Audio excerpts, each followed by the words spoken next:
Obstetric and Gynecological Society, which involves Dr. Dipali Shukla as the president, Dr. Shalaka Adgaonkar as the secretary, and the Bharuch Obstetric and Gynecological Society with Dr. Chintan Thakkar as the president and Dr. Hiral Pandya as the secretary.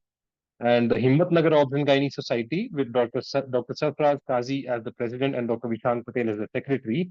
And finally, the Nagpur Obstetric and Gynecological Society, which is headed by Dr. Sandeep Nikhade as the president and Dr. Rutula Fuke as the secretary. And the convener is our very own Dr. Sejal Naik, the vibrant personality.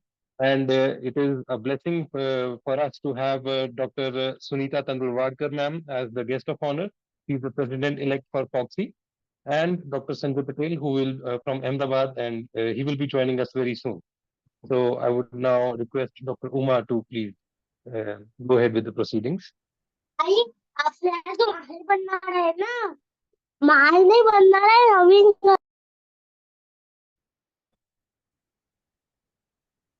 Dr. Uma, could you unmute yourself? Your audio is muted.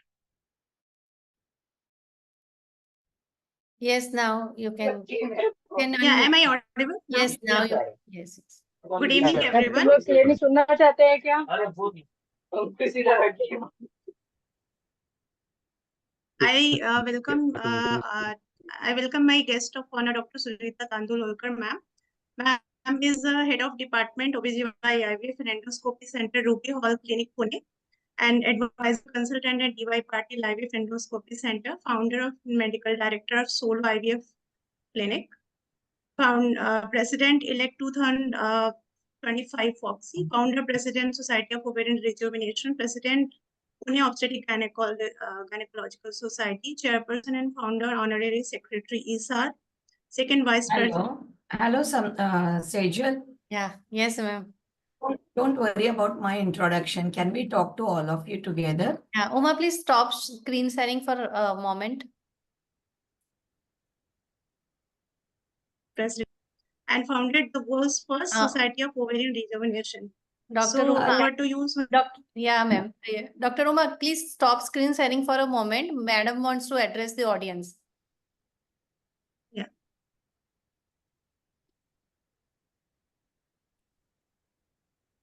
I think that's okay. That's okay. Yeah. Thank you so much. Thank you. I'm sorry, my video was not on. I was not aware. So thank you so much, Sejal. I don't want to waste the academic time in introduction of anything. First of all, I congratulate Subhash Malya, his endoscopy committee. If you get a national coordinator like Sejal, I see the best way of conducting all the workshops, and I congratulate Subhash. It's not only these webinars, but I have closely observed you going to the places, conducting workshops. As an endoscopy committee, when you take a responsibility, it's too much of a responsibility. And you made person like Sunita also work because I went and visited Nanded Center for it was very firm that unless you visit the center, I cannot. And then I visited the center to give an endoscopy training fellowship by FOGSI. So, Subhash, I think if you make me work, you make everyone work to the protocol. And I appreciate this. Sejal, you have taken Dr. Sanjay Patel today, the father of endoscopy of India. What else you want? You don't need a blessings from anyone when the father of endoscopy is here with you. Sanjay, how are you, Sanjay? Hi, Sunita. I'm so glad to see you. So lovely to see you. And ensure that 6 January, it's a 12 January, you are in Mumbai, Reliance Jio, because we all are getting installed over there. And without you, I cannot have my installation. 110%. Now I think right time to be, I think, do the campaigning for the Sejal. ये गुजरात की बेटी है सुनीता, बराबर. मैंने सबको बोला था गुजरात के बहन को इतनी मदद की जाती है तो गुजरात के बेटी का क्या होगा. I think Sejal have the different ability and efficiency. She is the I great organizer. वो जीन्स आप में से आए सुनीता. सेजल का know. जो जीन्स है organization genes you get from the I think Sunita. And the second important part, the efficiency part, I think we are the eyewitness related to Sejal work. I agree. And I think Subhash, the FOGSI chairpersons of the endoscopy, our dear friend Kazi, Sandeep, everyone is affiliated in this webinar. Subhash, I think your blessing is also very important for the Sejal. Subhash. Sir, yes, He's doing that, sir. He's doing because that. And because you know, Sunita, I tell you, yeah, because we are the eyewitness for the efficiency of the Sejal. She organized the 3 workshops, and I tell you, such a way she managing, I think it's blind blowing. I tell you, it's the heads of Sejal, and we need such kind of the people for the organizations. Organizations, I think we need the leadership and the quality of leadership. What you get in the FOGSI.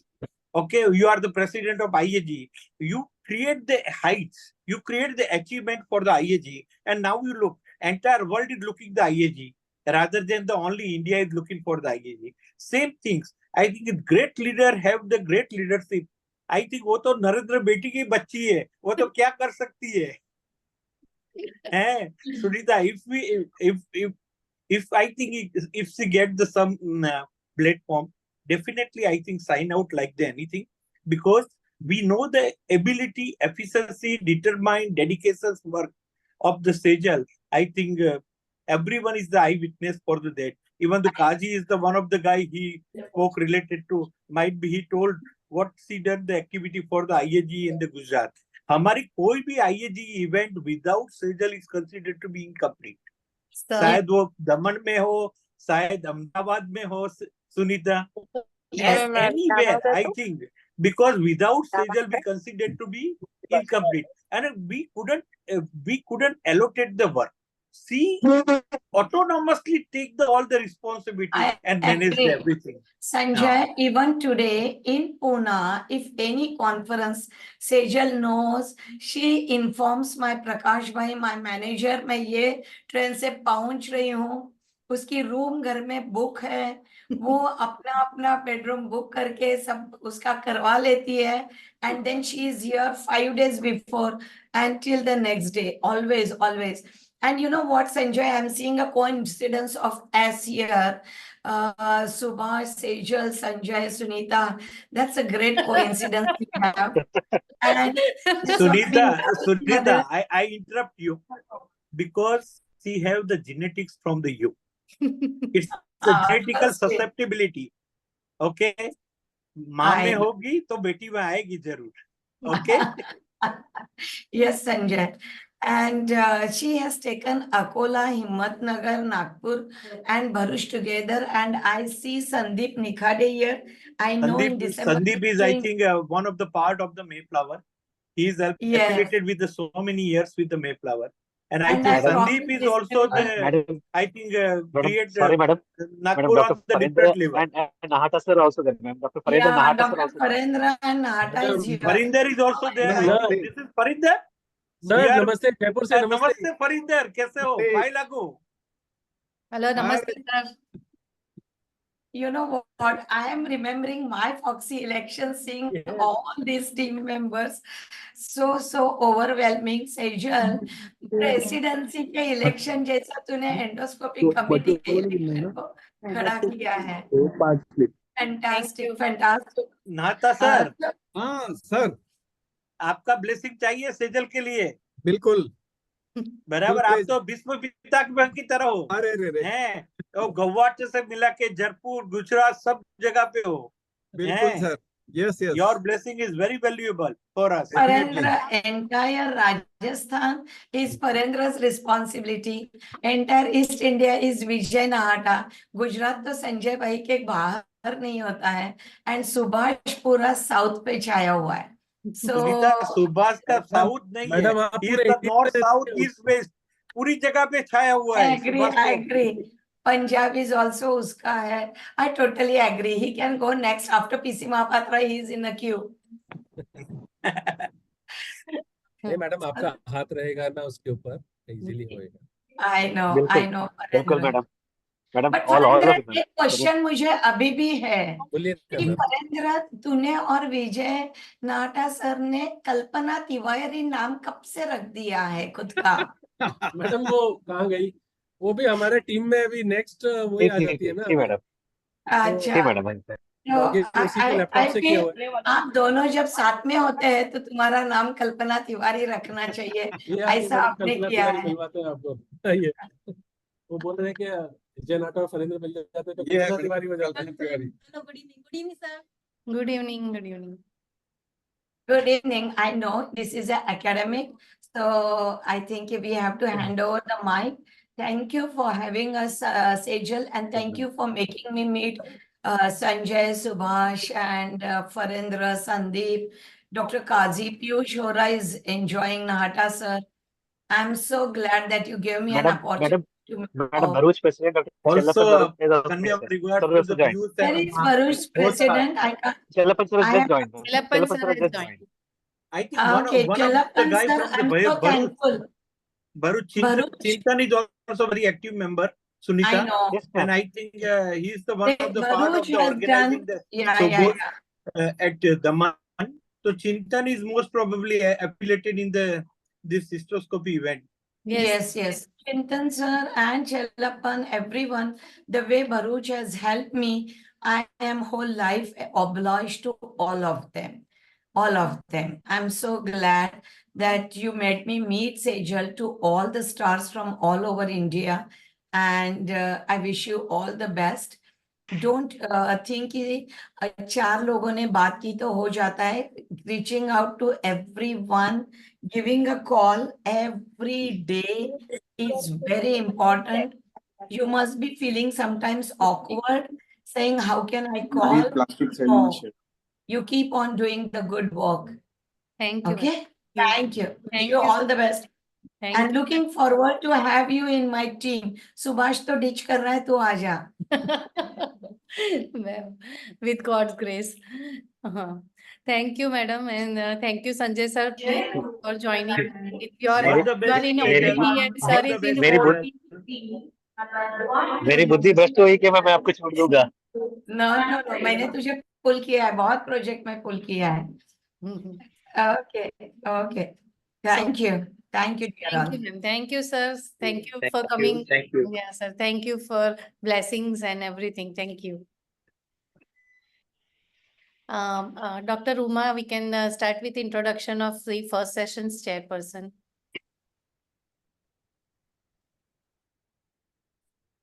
Yes, ma'am. So I would like to welcome our first speaker, Dr. Sandeep Nikhade, sir.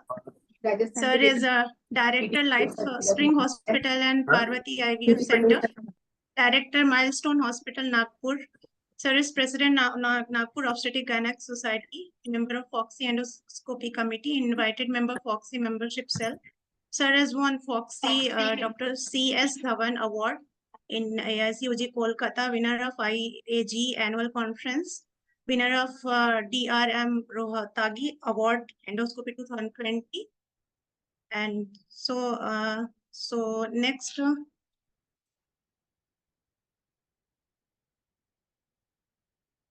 would like to introduce our chairpersons. Dr. Varsha Lahade, ma'am. I think she has not joined yet. Dr. Varsha Lahade, ma'am. No worries, we can go ahead. She will join. Ma'am will join. Okay. So I would like to welcome Dr. Shalaka Adgaonkar, ma'am. Ma'am is practicing in Government Medical College Surat, Ekvira Hospital, Akola, and practicing since 2010. So over to you, Dr. Sandeep Nikhade, sir.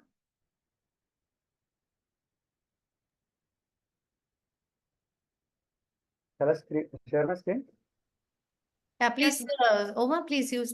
Yes, sir, you are a go, sir. You can start. Welcome, sir, and welcome, Chairperson. Lahade ma'am will join soon, and Dr. Shalaka is a very dear friend to me. We have done together our post graduation from Surat.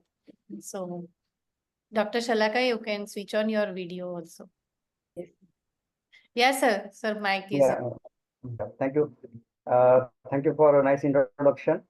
A warm welcome from hot city of the Vidarbha, that is Nagpur. Today, I'm going to talk on a topic which is very close to my heart, that is septoplasty and hysteroscopic septoplasty management, current update. You all are aware that uterine septum is the most common uterine anomaly, and it occurs in 0.2 to 2.3% of the women. It is associated with recurrent pregnancy loss, unexplained primary infertility, malpresentations, and preterm birth.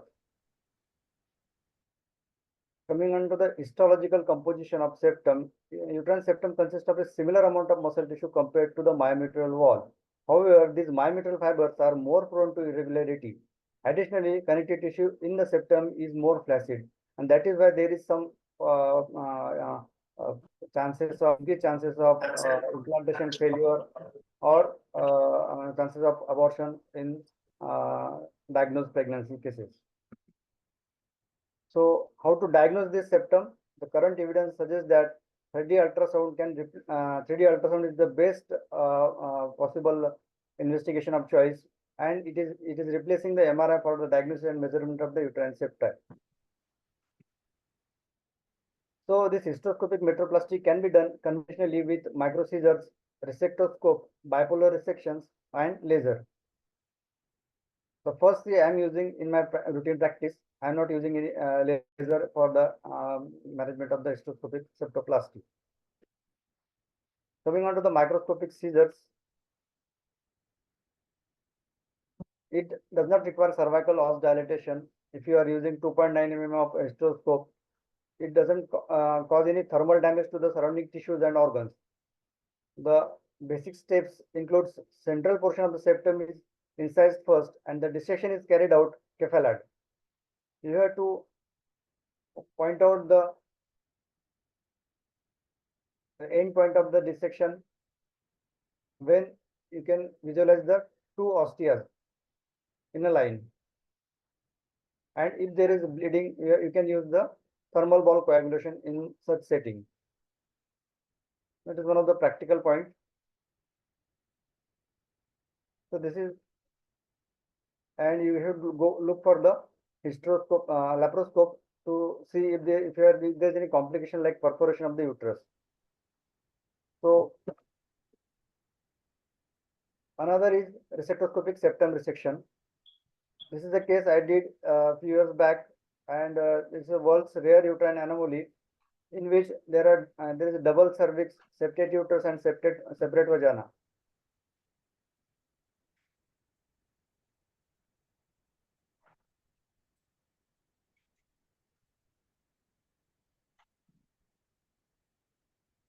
So this is a case of 26 years primary infertility patient. Ultrasound showed bulky uterus, but it showed Y-shaped intrauterine cavity. So on intravaginal scopy, you can see the two cervices and a longitudinal vaginal septum.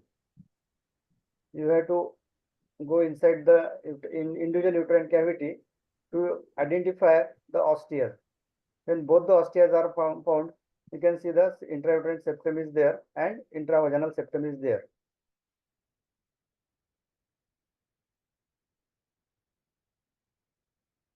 So this is the left tubal ostia. The distension is carried out with the help of glycine. Now, I have pointed out, started with the laparoscopy to see, identify the single fundus or if there is an indentation is not. The intravaginal septum, in this case, I had resected with monopolar cautery with 70 current. Here you can see the two cervices. I am holding both the cervices with the Alice tissue forceps. This step you can do with the bipolar coagulation also. And if the intercervical distance is approximately 0.5 centimeter. Then this is the septate uterus. So complete septum is there. This is the Smith's criteria to differentiate the double uterus from the septate uterus. So now I'm showing the septate uterus. Here I am using the 1.5% glycine as a distension media. You have to start from the just above the cervix. I am maintaining the intercervical septum area as it is to prevent the future preterm delivery.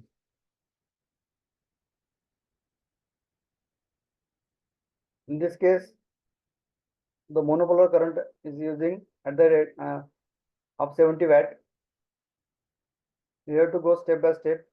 On one side of the uterus, I have inserted this resectoscope, and on the other side, I have inserted the Foley's catheter to prevent any injury to the adjacent structures like the ureter and vessels. So you can see the wide broad septa, and now you can see the right and the left half of the uterine cavity separated by a septa which was resected by step. It can be dissected from the central position to the lateral till you see both the ostia in a line. So this is the end point of this. Here you can see the inflated Foley's catheter. Post-operatively, she was given a single shot of antibiotic and estradiol valerate and methotrexate in a sequential way. And the ovulation induction was started after 2 cycles. And this patient conceived after 4 months of this ovulation induction, and then she delivered a baby. So all these septoplasties are not without any complications. And in my lifetime, I have seen all the complications except this uterine rupture and intrauterine pulmonary edema. So the most complications are uterine perforation, excessive bleeding from the uterine bleeding, air embolism, pulmonary edema, excessive glycine absorption, infection, intrauterine adhesion, and uterine rupture. So how you can prevent these complications? That is by simultaneous application of the laparoscopy. You have to insert the laparoscope and see whether they punctured this uterus or not. Or you can use the 3D ultrasound, or even 2D ultrasound can help to prevent the acute complications. Electrosurgery increases the risk of thermal myometrial vascular damage and weakening of the tissue, which may cause deep tissue necrosis, and this leads to the adhesion formation in the future. So if there are adhesion formations, how to prevent this? These are the few methods like estrogen application, estrogen therapy, aspirin, placement of an intrauterine device or a Foley catheter, installation of intrauterine hyaluronic acid, and use of amniotic membrane. In my practice, I generally follow inserting the Foley's catheter for 3 to 7 days, depending on the depth of the width of the septa, and starting with the estrogen therapy for 1 month, and then and then after 1 month we can give the OCP and wait for the ovulation induction drugs. Another dreaded complication is the uterine rupture after hysteroscopic septum resection. Although it is a very rare complication, but because of the increased incidence of IVF pregnancies and more of myomectomies we are doing, and then septum resection, these complications you will see more in the future. So the incidence is around 1 to 2%. And if the uterine rupture occur in the pregnancies after hysteroscopic septal resection of the uterus, however, if a patient has a history of uterine rupture during previous pregnancies, the risk of uterine rupture may increase for earlier gestational ages in subsequent pregnancies.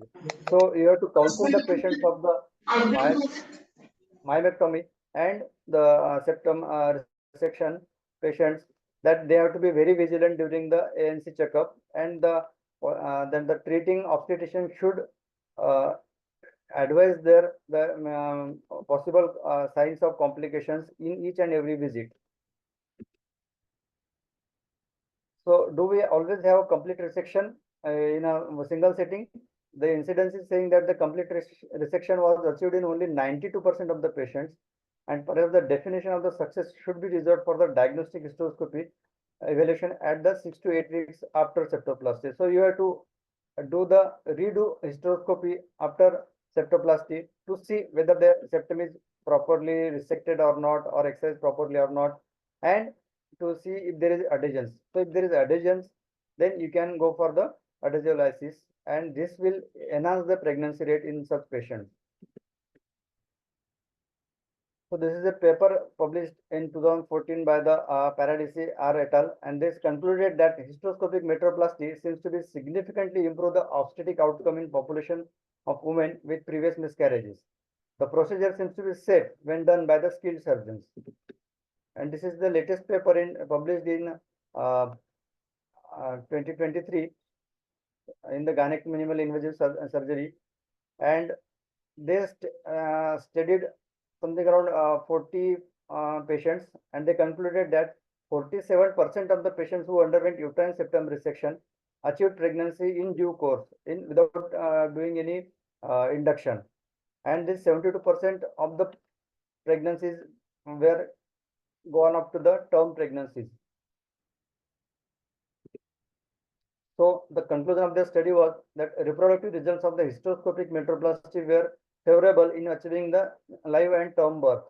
The 3D transvaginal ultrasound can be preferred as a non-invasive effective method in objective evaluation of the success of the hysteroscopic surgery. So to conclude of my talk, that hysteroscopic septoplasty may offer fertility optimization, but an individualized approach to care is recommended.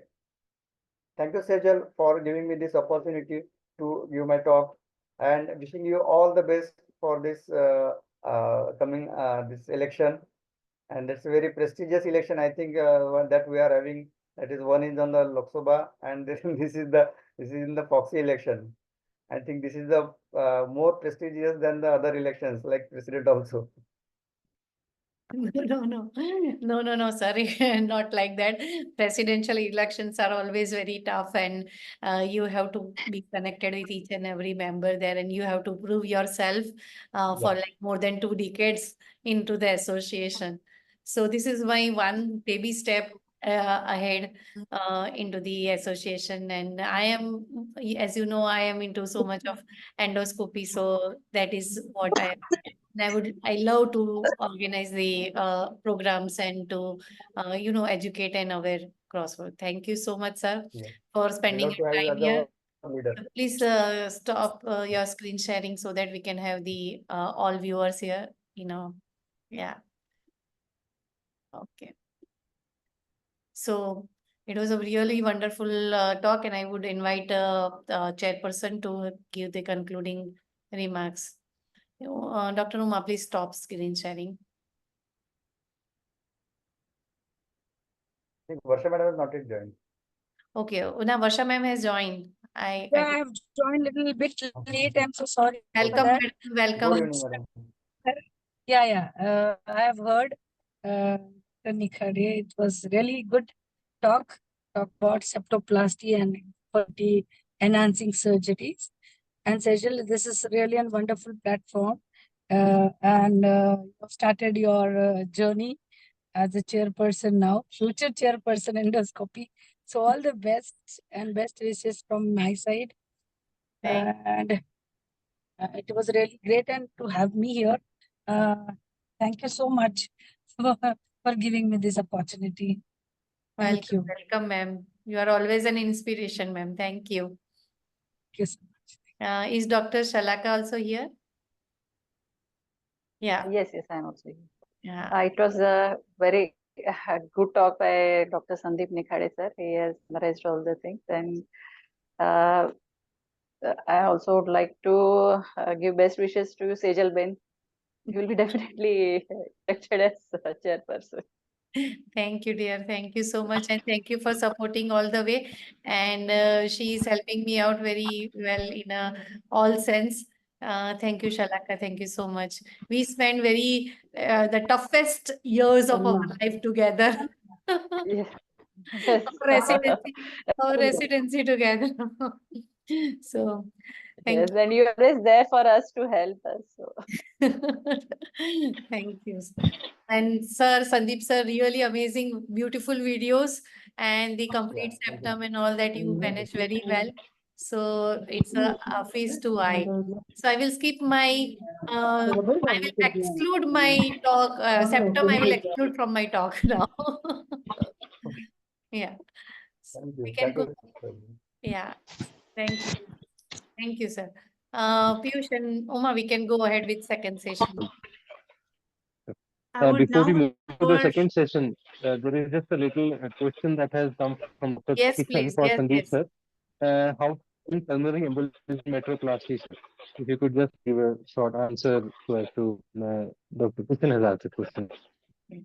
Dr. Kishan has a question, how to prevent pulmonary embolism in metroplasty? In metroplasty.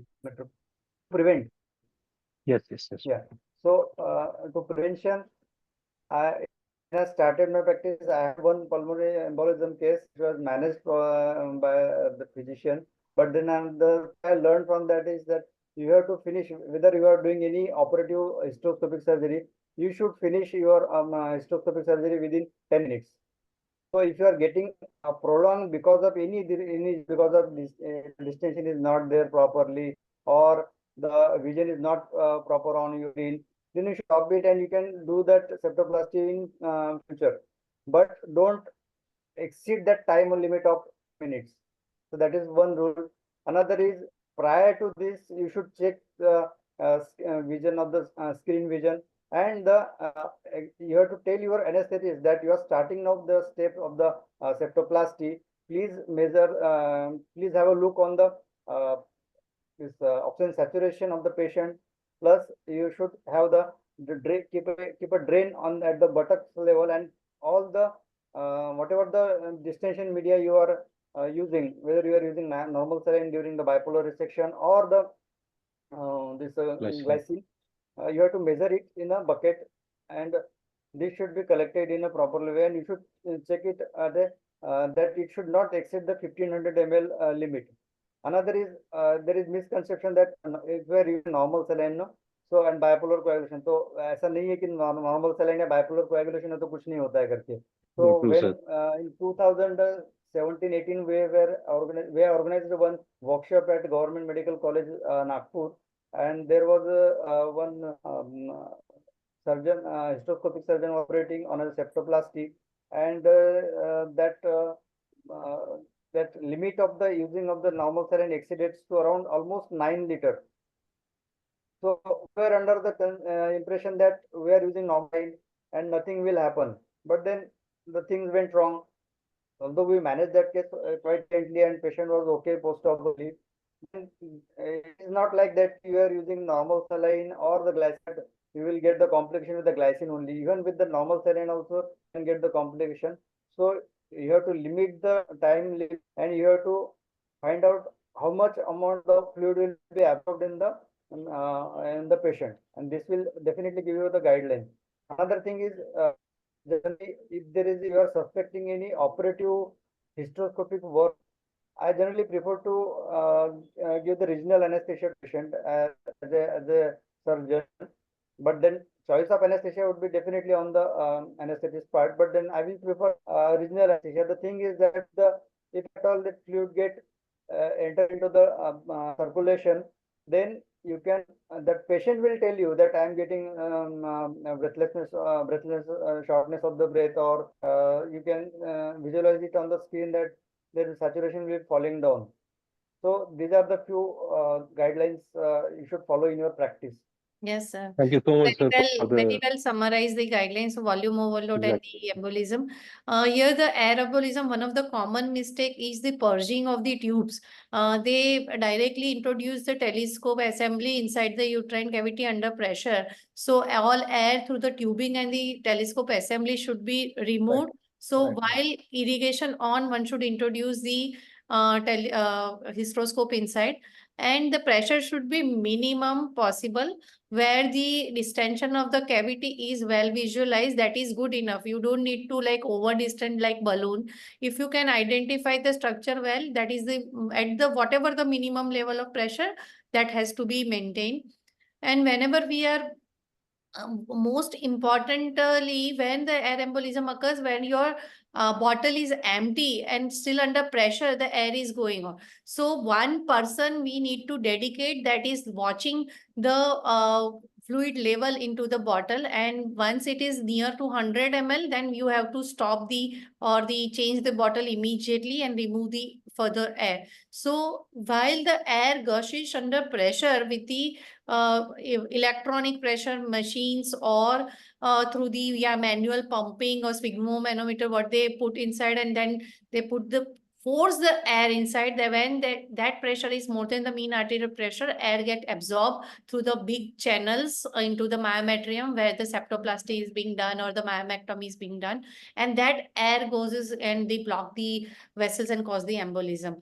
So, usually these are the embolism is a very fatal condition. So prevention is the only way. Majority of the time, the patient is die on table before we diagnose the actual reason. So first sign would be the sudden reduce EtCO2, and the anesthetist should be very vigilant about the noticing this change, and then very steep Trendelenburg and turning the patient to one side, and then hyperventilation, stop the procedure immediately, and that can probably save the, or the cardiac massage and other CPR can save the patient. But one has to understand this incidence of this complication is really very less than 1% of the all operative procedure. So hysteroscopy is still safe procedure. Yes, sir, I sir, just please. wanted to Yeah. one thing that practically while doing this hysteroscopy, we generally start with vaginoscopy.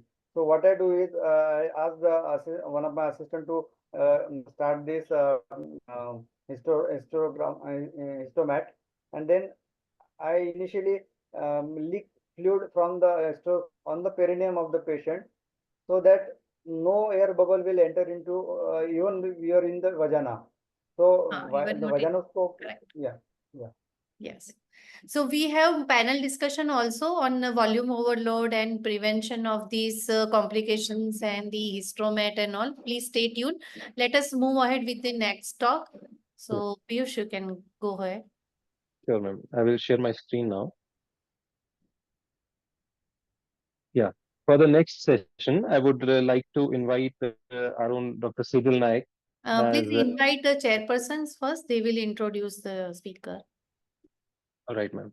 The chairpersons for the next session are firstly Dr. Faraz Kazi.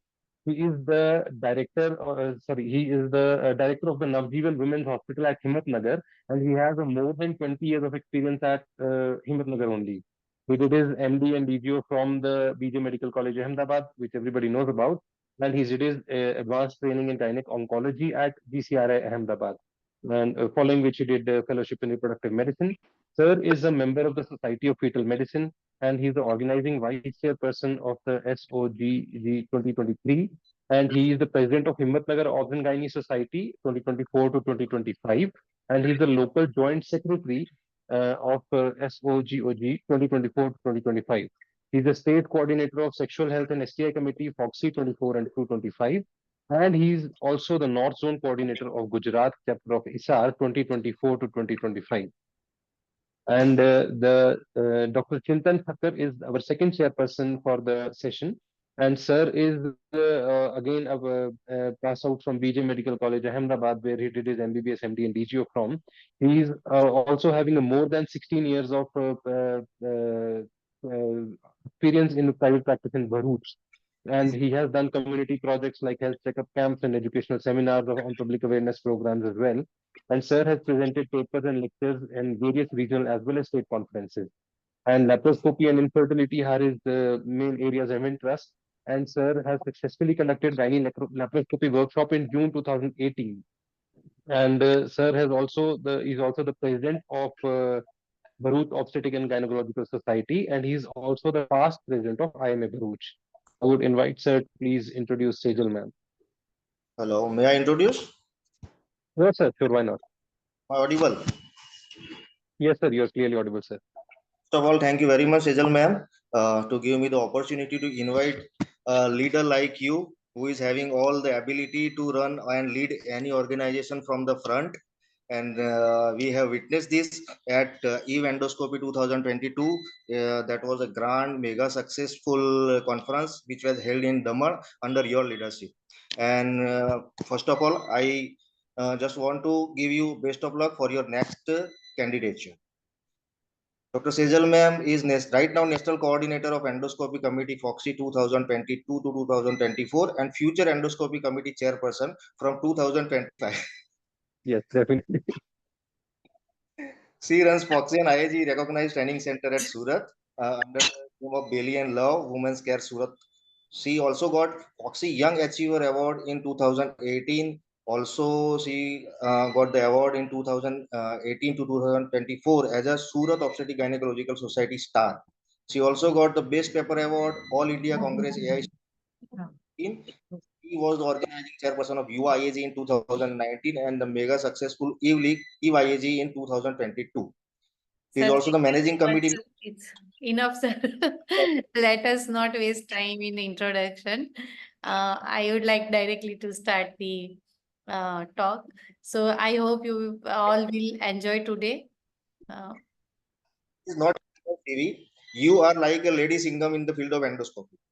Oh, sir. Thank you for your all good wishes, sir, and good blessings, sir. I will just try to do the good work and will keep doing with all your support and help.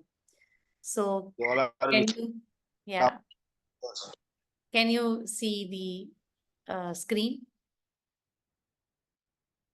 Can everyone see the Yes, screen? ma'am. Your screen is visible. Yes, ma'am. Okay. Your screen is So visible. thank Go ahead. you. First of all, I would like to thank FOGSI, Dr. Jaideep sir and Madhuri madam as a secretary, Dr. Mohapatra, Vice President, Dr. Subhash Malia, the FOGSI Endoscopy Committee Chairperson, and all FOGSI societies, Akola Society, Himmatnagar Society, Bharuch Society, and our own, Nagpur Society. For this wonderful opportunity, joining the hand on hysteroscopy. Hysteroscopy is always an interesting topic for everyone. So, and I am thankful to our guest of honor, Dr. Sunita madam and Sanjay Patel sir, our all chairpersons, and today's panel moderators and panelists, along with our beautiful young Uma, young dashing endoscopist, and the handsome Piyush for joining hand and helping us to this academic event. So without wasting much time, today I'm going to speak about the fertility enhancing hysteroscopic surgeries. So as we all know, before performing any hysteroscopic before performing any operative procedure, ultrasound by the surgeon himself or herself is mandatory, as it also it adds on the accurate diagnosis. Along with it, it predicts the complexity of the case and the expertise requirement for that, and simultaneously the equipment and instrument arrangements for that. It also helps in the counseling, whether the patient's is will be cured in single sitting or may require a multiple sitting. So pre-hand counseling is possible with the accurate, proper diagnosis of the condition beforehand by the good 2D and 3D ultrasound. So one of the most fertility enhancing procedure, when one of the most common condition is the difficult negotiation of the intrauterine catheter or the ET catheter, even with the multiple attempts, where the stenosis of the internal os is expected.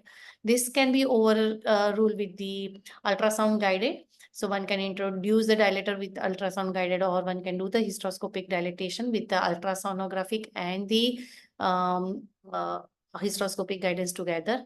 If you are in wrong plane, you can see there is a collection inside the diametric layers, and that is the separations of the layer. That was the wrong passage. But with the ultrasound guided, one can negotiate it, whether you have to go anteriorly to that or the posteriorly, and can be introduce the Ma'am, sorry to interrupt you, but your slide is not moving. We are just seeing your first slide only. Okay, sorry.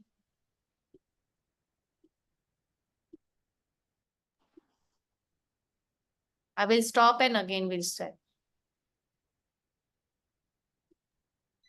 Sure, ma'am.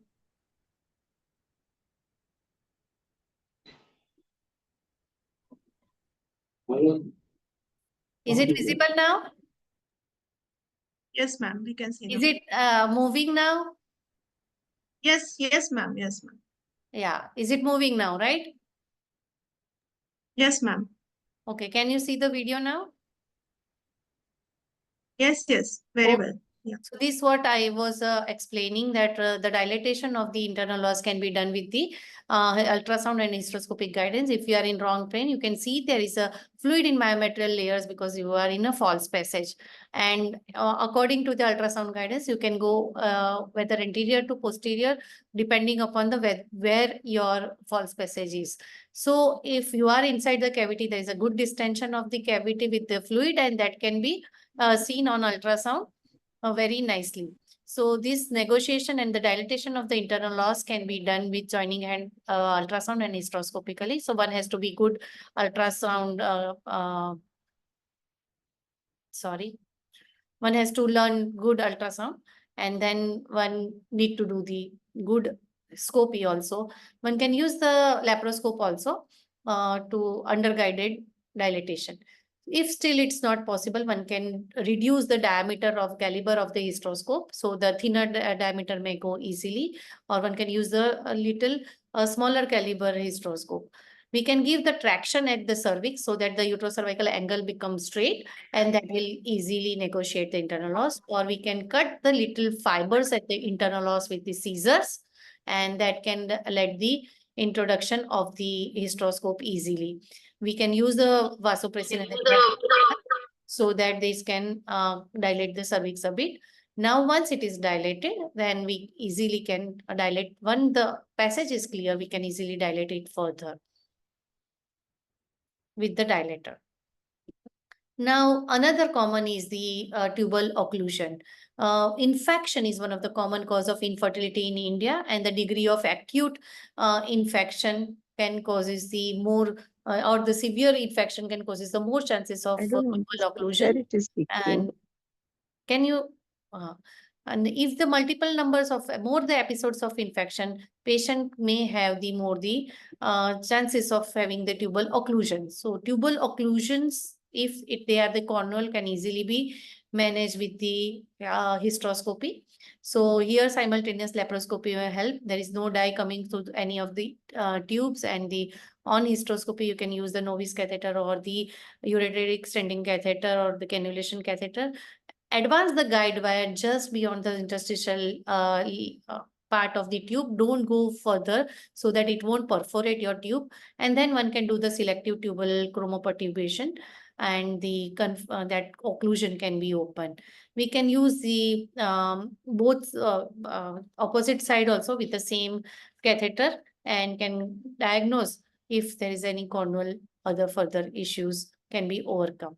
Now, this kind of, it has been said that salpingitis occurs in an estimated of 15% of the reproductive women, and it has been said that more than at the age of 35 to almost 2.5% of the women, they become infertile because of such a kind of infection. And in India, it is one of the common reason for having infective salpingitis. Another hysteroscopy is here is the gold standard for diagnosis and management is the Asherman or the intrauterine synechia. Pregnancy rate about is 74% post procedure, which is much more higher than it found to be if they are left untreated. Uterine synechia is considered to be one of the most challenging procedure for hysteroscopy because there is a loss in anatomical landmark. You are like nowhere where if the both ostia are not visible clearly. Here you require a special, may require ultrasound guidance, or we may require multiple sittings for this hysteroscopic adhesiolysis. And here there is a much more higher chances of uterine perforation or the false passage. So simultaneously can be done with the laparoscopy. So synecholysis here with the scissors are much more preferred because it has a higher chances of perforation. So less damage, less risk to damage the other vital structures with the electrocurrent. and these patients may require post-procedural estrogen therapies. So one of the other reason is the lost intrauterine foreign body or the lost intrauterine devices, which can lead her for infertile. So this are the opportunity to put the hysteroscope inside and find out the other pathology also. If you are unable to remove remove the device ultrasound guided, and this polyp, such a kind of polyp can be removed simultaneously at the from the pedicle. We cut from the base. You hold the polypectomy, your vertical arm of the copperty and hold with the polypectomy forceps and remove the entire assembly so that the specimen can be removed from the cavity. Polyps are, as we all know, are the one of the common condition and found in 2 to 3% of the infertile women and in 24% of the symptomatic women. A pedunculated polyp, as we saw in previous surgeries, we can just cut it at the base and can be removed easily when they are soft. But if there is such a large polyp like this, or there is a very firm polyp where the fibroid polyp kind of thing, then one has to do the resection and make it in a small pieces with either resectoscope or with the, if they are small, we can do it with chop it with the scissors. Polyps are usually associated with the poor outcomes, and removal then increases the live birth rates and reduces the miscarriage rate and increases the pregnancy rate. So pregnancy rate after polypectomy is 63%. If the polyps were not removed, it remains to be less than 30%. If large polyp, if we remove at the base directly from the pedicle, then it will be very difficult to remove the entire specimen out from the cavity. Fibroids per se, so it's not like, it's a debatable reason of sole cause of infertility is only 2 to 3%. So all fibroids need not to be removed. Approximately 5 to 10% of the infertile women have the fibroids. So all fibroids we don't need to remove, but those who are compressing the cavity or those who are type Z, FIGO type 01, or can cause a torrential bleeding or menorrhagia along with dysmenorrhea and infertility, but it reduces significantly if there are submucous fibroids, the pregnancy rate and the delivery rate. So all submucous fibroids with the infertility are advised to be removed. Type 0, type 1 can be removed hysteroscopically easily. Type 2, one has to judge the size and depending upon your expertise. But sometimes what happen in fibroids like type 3, here on diagnostic hysteroscopy, you don't see any bulge, right? So it is not seen, but on ultrasound, you have seen that it is compressing the cavity on 3D ultrasound. So now you reduce the pressure, then you can find out there is a bulge. On increasing the pressure, there is no bulge is seen, but while reducing the pressure, there is a bulge. So now we have to demarcate this bulge. So without any current, you just put a markings over the maximum part of the bulge. Here, before going ahead with the hysteroscopy, we saw the laparoscopic if there is a bulge is more outside, but that was not. So we decided to go ahead with the hysteroscopy only. So here we put the mark without using the current, so that we know where to shave and then increase the intrauterine pressure, and then started using the electric current with this is the bipolar resectoscope. Once you dig it, you can see the shining structure, that is the fibroid and the capsule all around. Once the fibroid is visualized intermittently, you reduces and increases the intrauterine pressure, will causes the contractions and relaxation of the myometrium, and that will push the fibroid more inside the cavity. And then it is easy to shave it off. Now, once you are at near the base, better not to damage more of the myometrium. These are the very deep-seated fibroids. So what we do scoop the fibroids from its base without any current. You use the hook to lift it up And then one can also use the myoma, hysteroscopic myoma screw to lift it up, and can be used only just to pull the myoma inside the cavity. But then you can use the current the resectoscope to make it slice it down. So this you can see beautifully entire fibroid with intact capsule has been removed. The pink color capsule is seen very clearly here.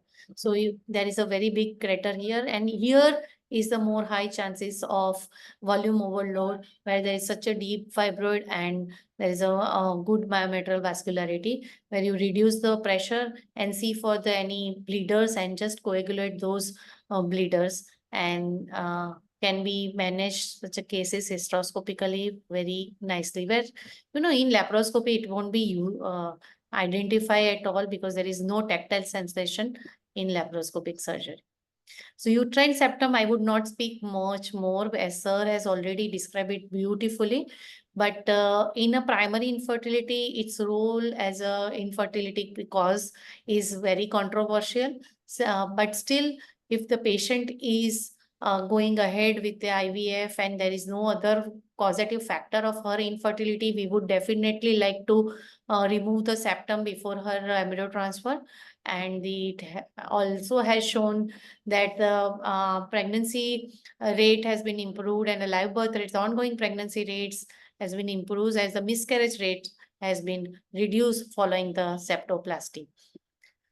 So septum can be here partial or the complete septum or complete cervicovaginal septum also, as sir has mentioned definitely clearly that the perforation at near the cervix, because that is the thinnest portion of the septum. One can use the Foley's catheter in one cavity, and from the other cavity you can start operating, can start cutting at the midline. With the distension of the pressure, the septum will automatically stretch, and the midline portion we can just activate the electric current. Here the Collins knife is required for the complete septum, or one can use the scissors for the fibrous septum also.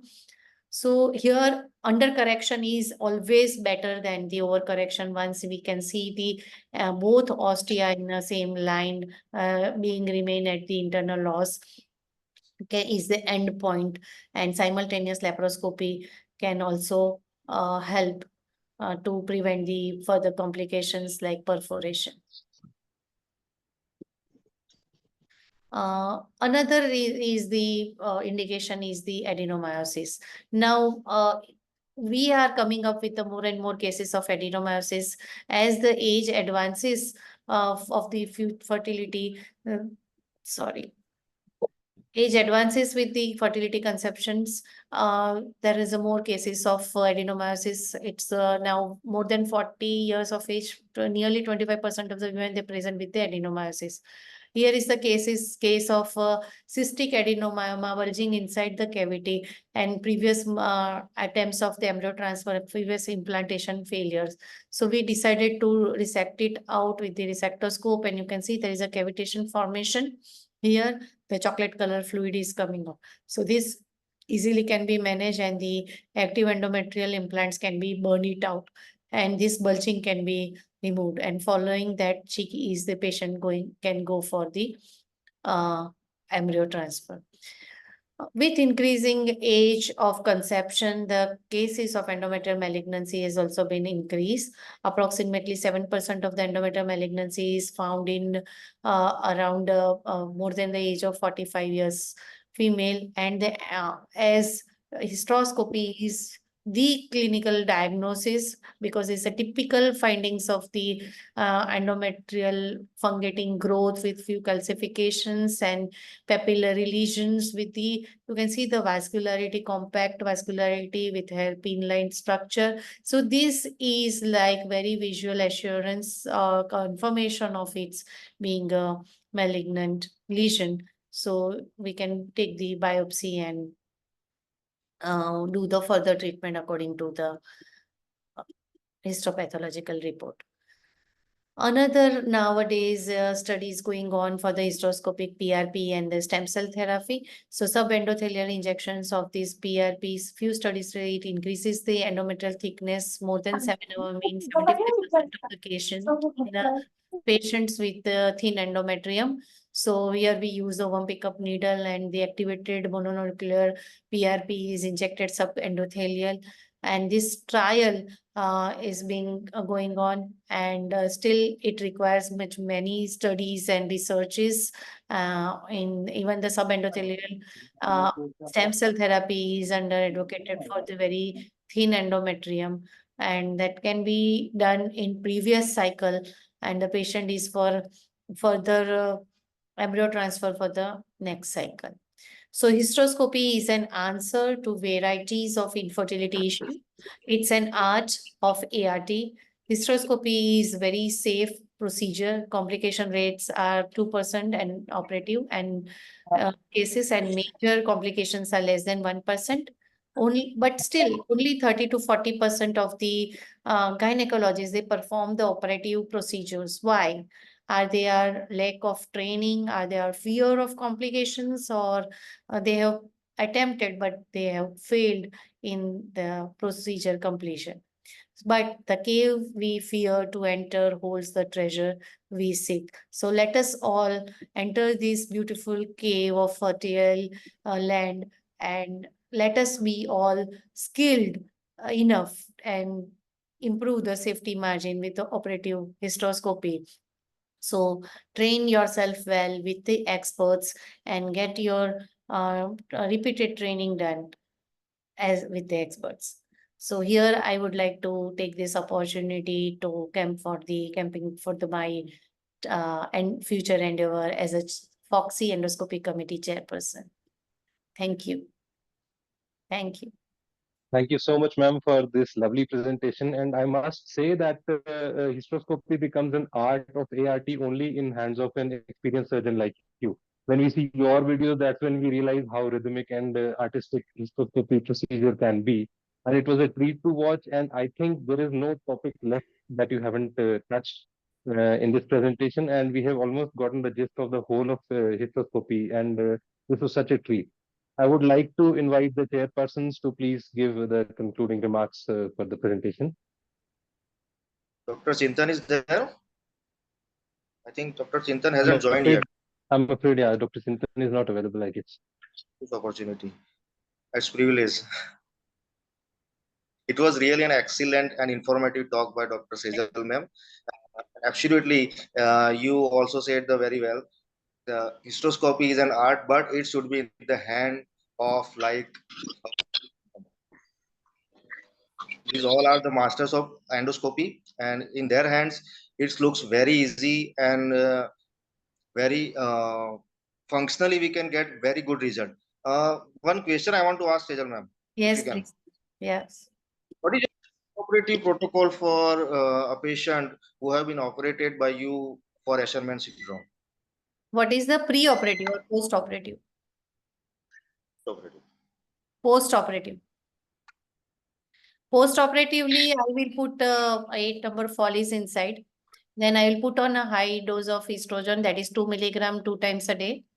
And for the almost 14 days, and then followed by the progesterone withdrawal.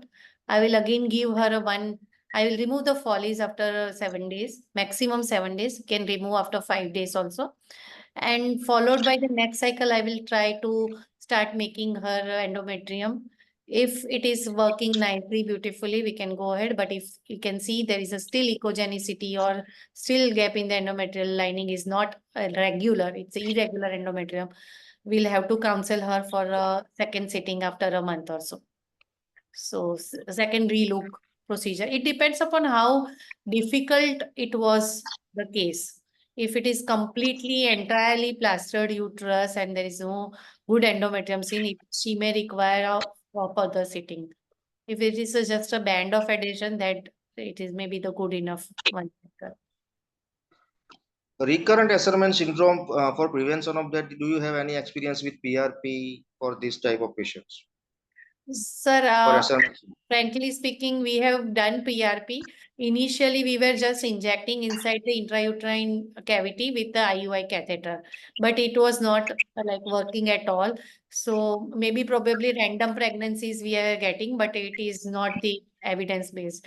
Then we have stopped doing that at all. So good hysteroscopy is must here in any Asherman or any intrauterine adhesion. Good hysteroscopic surgery and maintaining the endometrial layers are the most important here. Then followed by, we have done PRP for thin endometrium, not for Asherman. I don't know about the how the Asherman in it will like how much it will help. In thin endometrium also, it is just as a last resource where there is nothing else left because still we require many more evidence to prove its role. Stem cells are coming up with a good, better results, but affordability here is the main concern. Stem cells, not everyone can afford.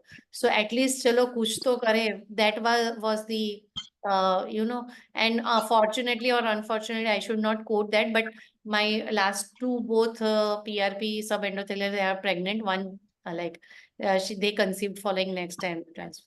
So it may be the good embryo. I don't know whether it was because of the good embryo, but we can attempt as a last resource. No, because of the PRP, there are so much of the research has been going on in European countries. PRP with growth factor, they are getting very much good result. After doing PRP growth factor transfer, they are getting very much good result The for pregnancy. same thing happened with the GCSF. It came and it went off. Same thing coming up with the PRP and stem cells. So we just need to wait for the results still come. But you can still do with the patient. Just we need to counsel the patient in a way that see, still this is a research-based treatment. We are trying on you. It has to prove its role in a long run. One question on the chat box: on which day of cycle you are injecting PRP for thin endometrium? Yeah, for thin endometrium, we do immediately post-menstrual. That is the day 5, 6, or 7, because these patients bleeds less because of the thin endometrium. They usually don't bleed after day 3. So we do on 5 or 6, latest by day 7. And it is a monocellular, it's a kit available, mononuclear PRP, where you have to add the activator just prior to your injection. So within you activate it within a 1 minute, you should inject the whole this PRP inside the subendothelial layer. So you have to keep everything ready in OT with your needle and everything, and then you activate it and inject it. And the transfer will be on the next cycle. She will bleed once, and then we'll start her the HRT from the next cycle. Not on the same cycle. One more question from the chat box. Previously, we were using copper T as an insertion. Now, most of the endoscopies have turned to the Foley's catheter right now. Yeah, you can use copper T without copper. It is just an inflammatory reaction. We don't want more fibrosis. So we can remove the copper from the copper T, and any device, anything is okay. We don't want any inflammation. That is the only reason we don't put copper T, and we have shifted to the Foley's. One newer remedies is coming: laser cutting for small polyp or small mucosal fibroid or small septa. Do you have any experience? I have conducted the workshop, and I have seen them coming and operating it. The second look hysteroscopy I have never seen, because only I have seen these cases in workshop. They are beautiful and they are easy to handle. But one should be able to afford all that. So it has a future. Laser has a future. One more. Yeah, it is there. One more question from the chat box. After Asherman syndrome and after septoplasty, if we want to introduce copper T, what is the protocol? Introduce the copper T, you immediately once you have done with the procedure, you introduce the remove the copper from the copper T and introduce the T device, and you can remove after 5 to 7 days. See, usually it's a 48 hours where the epithelialization starts. So we can remove after 7 days. If you wish to keep it longer, we can keep it, but I personally don't keep it for more than 7 days. Thank you, ma'am. Rest of the questions you will answer in the chat box because we are running out of time. Sure, sir. And Should go ahead with the next session. Yeah, thank you, Sure. sir. Thank you so much, for ma'am. your- Thank you so much, sir, and thank you so much, ma'am. This was a wonderful session, and I guess we people, the newbies in this field, have a lot to learn. And this is the best platform to go ahead and learn from the national and international speakers. This is such a wonderful opportunity, and ma'am, your presentation, as always, was excellent. And I don't think it has been any less than whatever you have. I have seen you presenting before. It was a wonderful treat to watch. So let us move on to the next session. The next session, I'll share my screen here. Yeah. For the next session, the chairpersons include Dr. K. Chelappan. Sir has a diploma in hospital administration from NIHFW New Delhi, and he's trained in ultrasound and color Doppler in various centers in India and abroad, in Singapore, Seoul, Hamburg, and Calgary as well. And he has trained in laparoscopic and hysteroscopy from various centers, including AIMS, Claremont, Ferrand, Bangkok, Bari, Frise, and Maribor. And Sir is trained in colposcopic techniques also from Dr. S.K. Batra, RGCI New Delhi, and Dr. Priya Ganesh, Thane, and Dr. Baliga at Bangalore. Sir is a member of FOGSI, IAGE, IFUMB, ISAR, ISPAT, VESI, Endometriosis Society of India, ISCCP, SFM, Thalassemia India, IMA, and finally the Rotary Club of Bharuch. Sir is also a member of international bodies like ISUOG and ISDE. Sir has presented various papers in national, state, and local conferences, and he has a special interest in preventive care in women. And Sir has been practicing again for the last 2 decades as a general OBGYN at Bharuch. And the second chairperson here with us is Dr. Hiral Pandya. She is also hailing from Bharuch, and Madam is the secretary of the Bharuch Obstetrics and Gynecological Society. And we hope they are with us right now.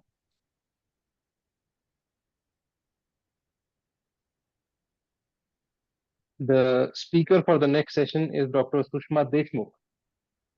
Madam will be presenting on TBC and hysteroscopy, Nagpur, and I guess I'm afraid Sir is not joined yet. So I will introduce Ma'am. Good evening, ma'am. Dr. Hiral has joined. Ma'am, please, I would like you to please introduce the speaker for the session, Dr. Sushma Deshmukh. Thank you everyone for giving me the opportunity, and I'm pleased to introduce Dr. Sushma Deshmukh.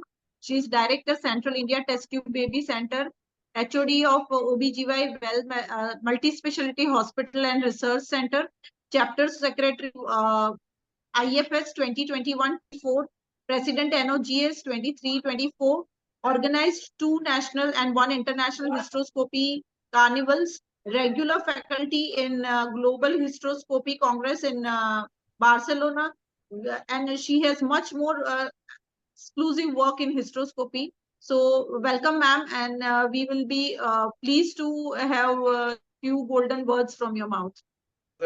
Thank you. Thank you. Chairperson, can I take this opportunity to say a few words about Dr. Yes, please, sir. She is one of the power women of the Central India. I can say that. I was recently in the Tri-State, that is Delhi, for a hysteroscopic workshop training, and the doctor there, Dr. Bigati, he knew the name of Dr. Sushma Deshmukh, and he was praising her textbook a lot. And Dr. Osama Shoki also was there, and he was also praising her textbook a lot. So I think we have hidden talents all over the country, and she's one of them, a silent worker with more than 2 decades of practice. If you Google the best gynecologist of Nagpur, her name comes in there.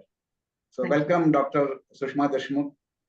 Thank you. Waiting for your presentation. Yeah, thank you, Chairperson. Thank you, madam. Thank you, Sushma, madam, for joining us. And thank you so much for your time. And I am really obliged, and I am one of the lucky one to share some academic contributions with madam somewhere. So wherever there is anything comes for the hysteroscopy, first name is Sushma, ma'am. It's like that. Thank you So very much. Thank you, thank you. Chairpersons. Thank And you, thank you, madam. And Sejal. thank you, Chalappan sir and Hiral madam. Thank you for chairing the session. Ma'am, all stage is yours.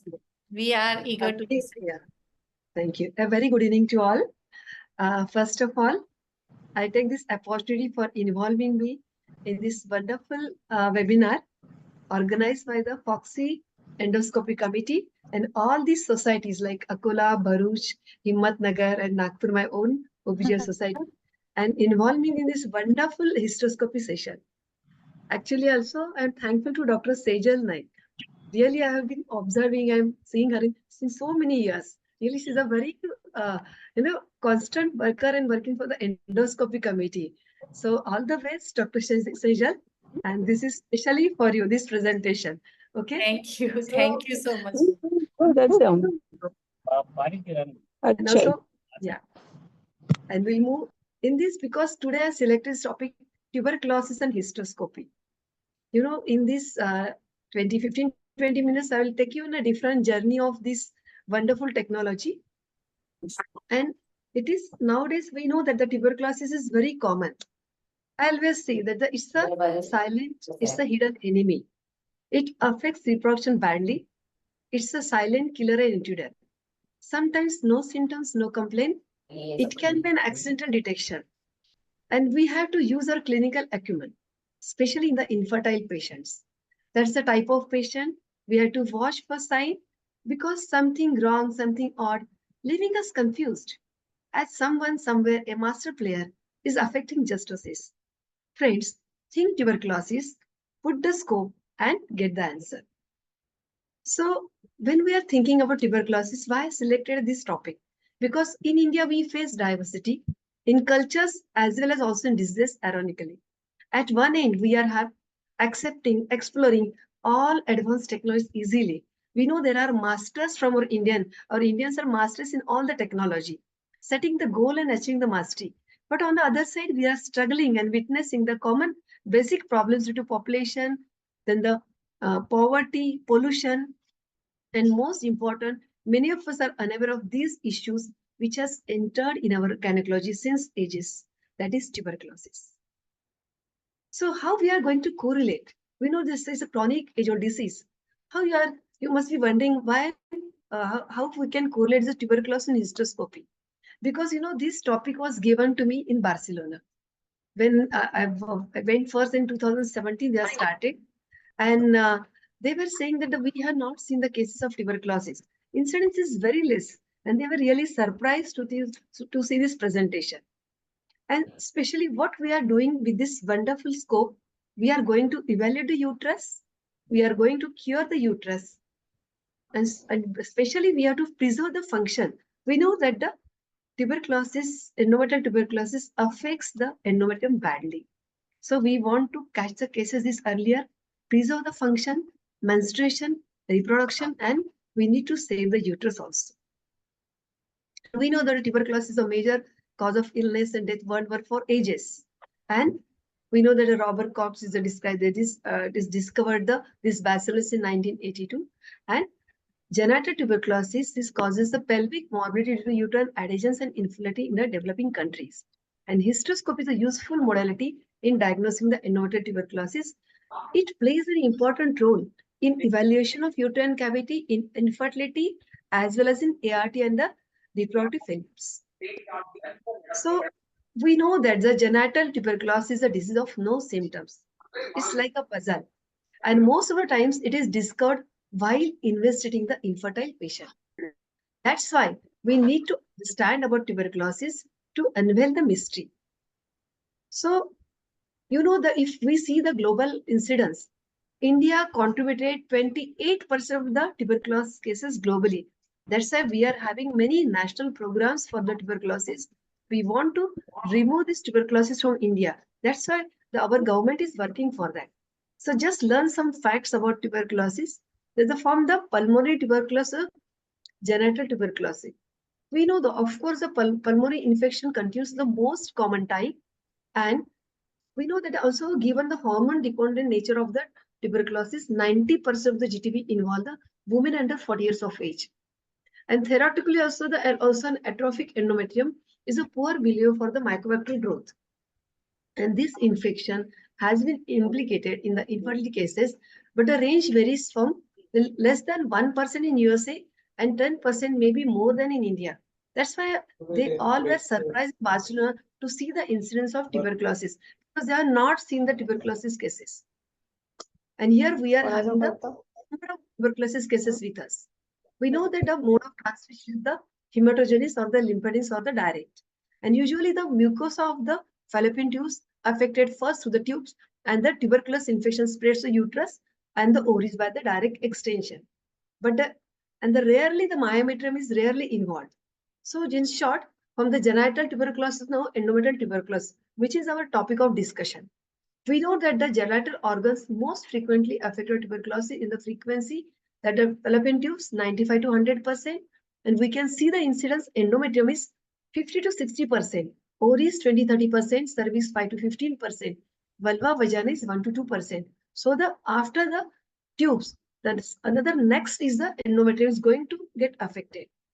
And the sequelae, we know that the tubal blockage of tuberous, tuberculous endosalpingitis, and the ovarian affection causing anovulation, and tuberculous endometriosis especially is causing the synecdoche.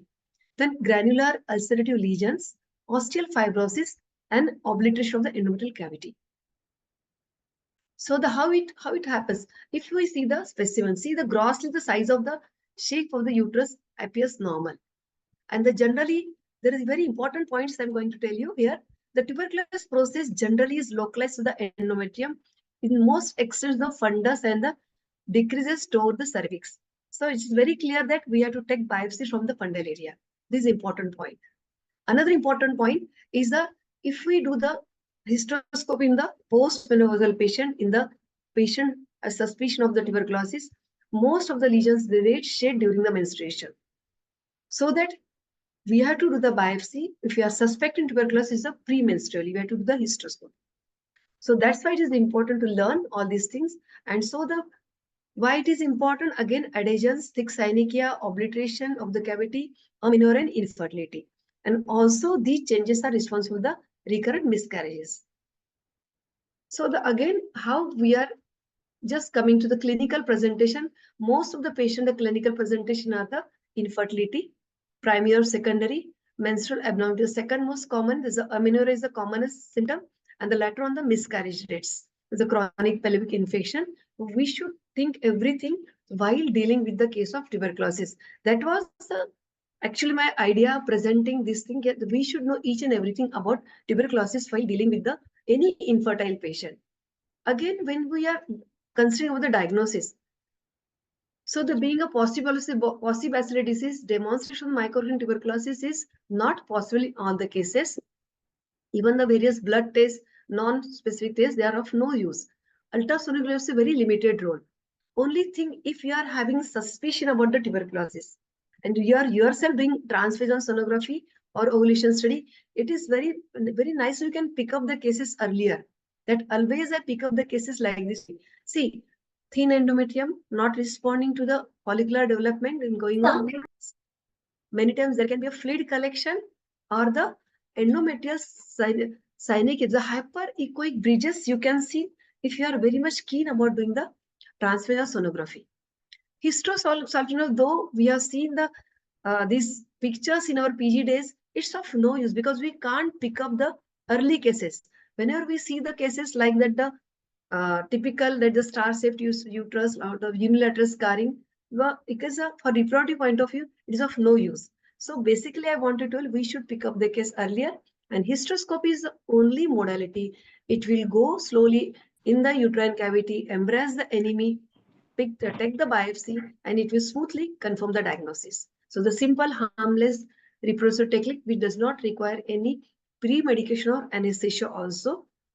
And most of the times while performing hysteroscopy, we are unaware of the endometrial tuberculosis. Always remember, menstrual history, as a patient may have the scanty menses or amenorrhea, then the high index of suspicion and the previous ultrasound sometimes may give clue about this diagnosis. And the best time already I mentioned, it's a premenstrual phase. So that any overlying deposits we should not miss it out.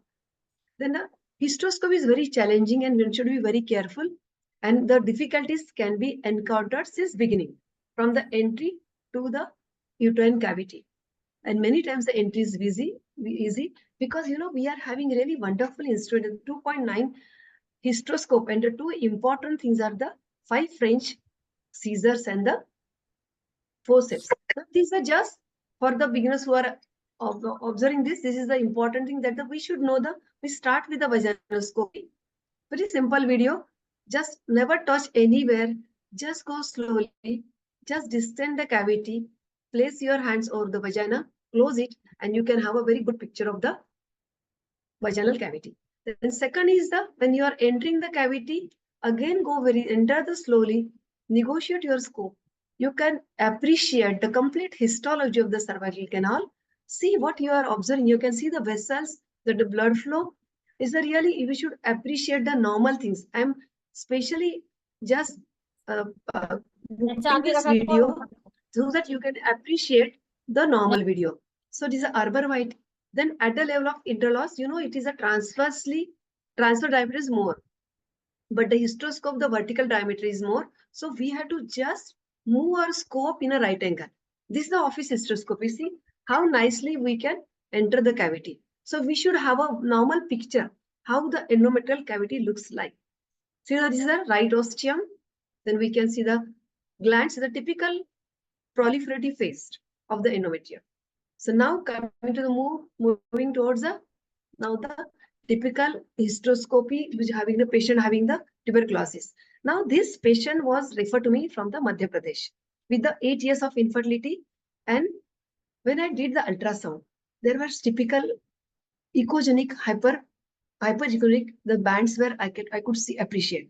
So definitely what happens whenever you can suspect, you are suspecting tuberculosis, always plan a laparoscopy, because we know that when we are suspecting there can be an endometrial tuberculosis, definitely tubes are going to be affected there. So it is better to have a laparoscopy. So I put the scope so you can just enjoy. When I'm in the cervical canal, just these are mucosis there, but we can appreciate, see, some tubercles like this on the cervical canal, and there's some white material, dirty material is coming from the, sorry.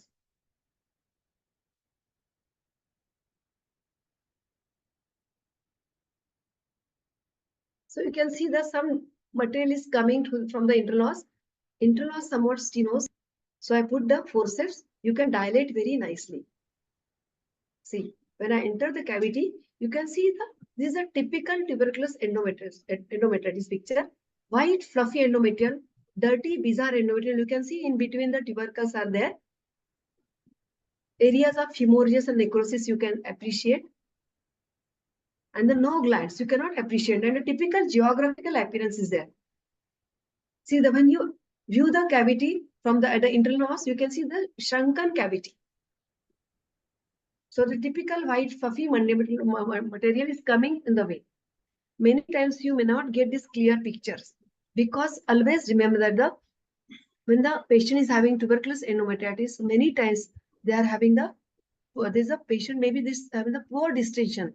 So many times difficult to view the nice way, but you can just put the scope, don't disturb any anatomy, and you can succeed in viewing the wonderful pictures. So the difficulties, say that when the non-patient of stenosis patient, there are studies they can use misoprostol, but I am not using misoprostol. So you can negotiate very nicely with the 2.9 mm. I'm having 1.9 mm also, but 2.9 mm is sufficient with the 5 French scissors and forceps. Really, these are the very wonderful tools. You can really create wonders in even the intrauterine adhesions, even the tuberculous endometritis. And this is a patient of 26 of secondary infertility, 6 years infertility with the abortion, first trimester 3 years back. So there was a tough band was there. So it could be due to the maybe previous MTP, or I cannot say it can be of tuberculosis, but these are the typical tuberculosis picture in other patients. So we can see here the typical bald appearance of the cervical canal. Here the flimsy adhesions and small, you can appreciate the small nodules are there.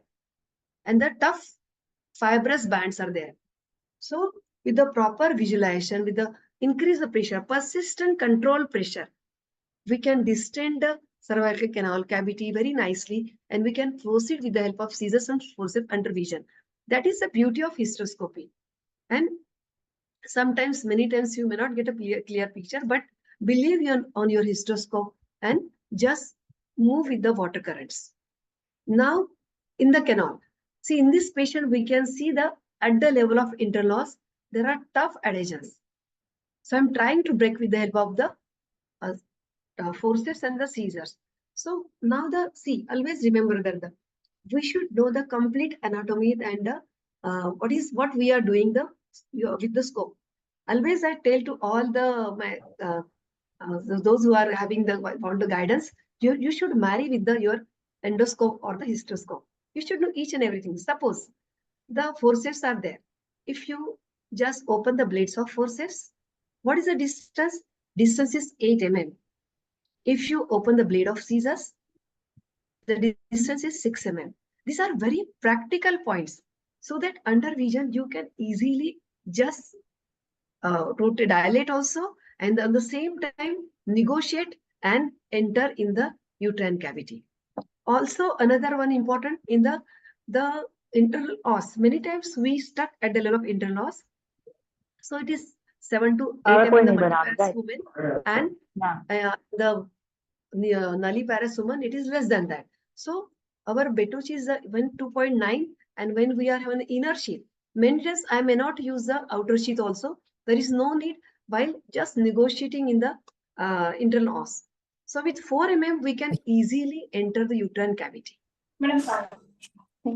Now, in the cavity, when we enter the cavity, remember, in 70% of the infertile patient with the genital tuberculosis, the cavity is normal with bilateral ostia and normal looking endometrium.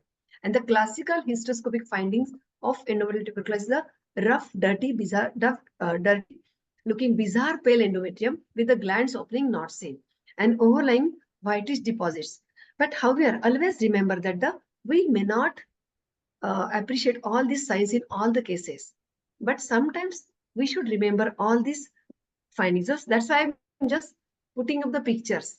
One should have the grip of, and one should remember all these pictures, so that whenever any patient of tuberculous endometriosis, we should not miss all these findings.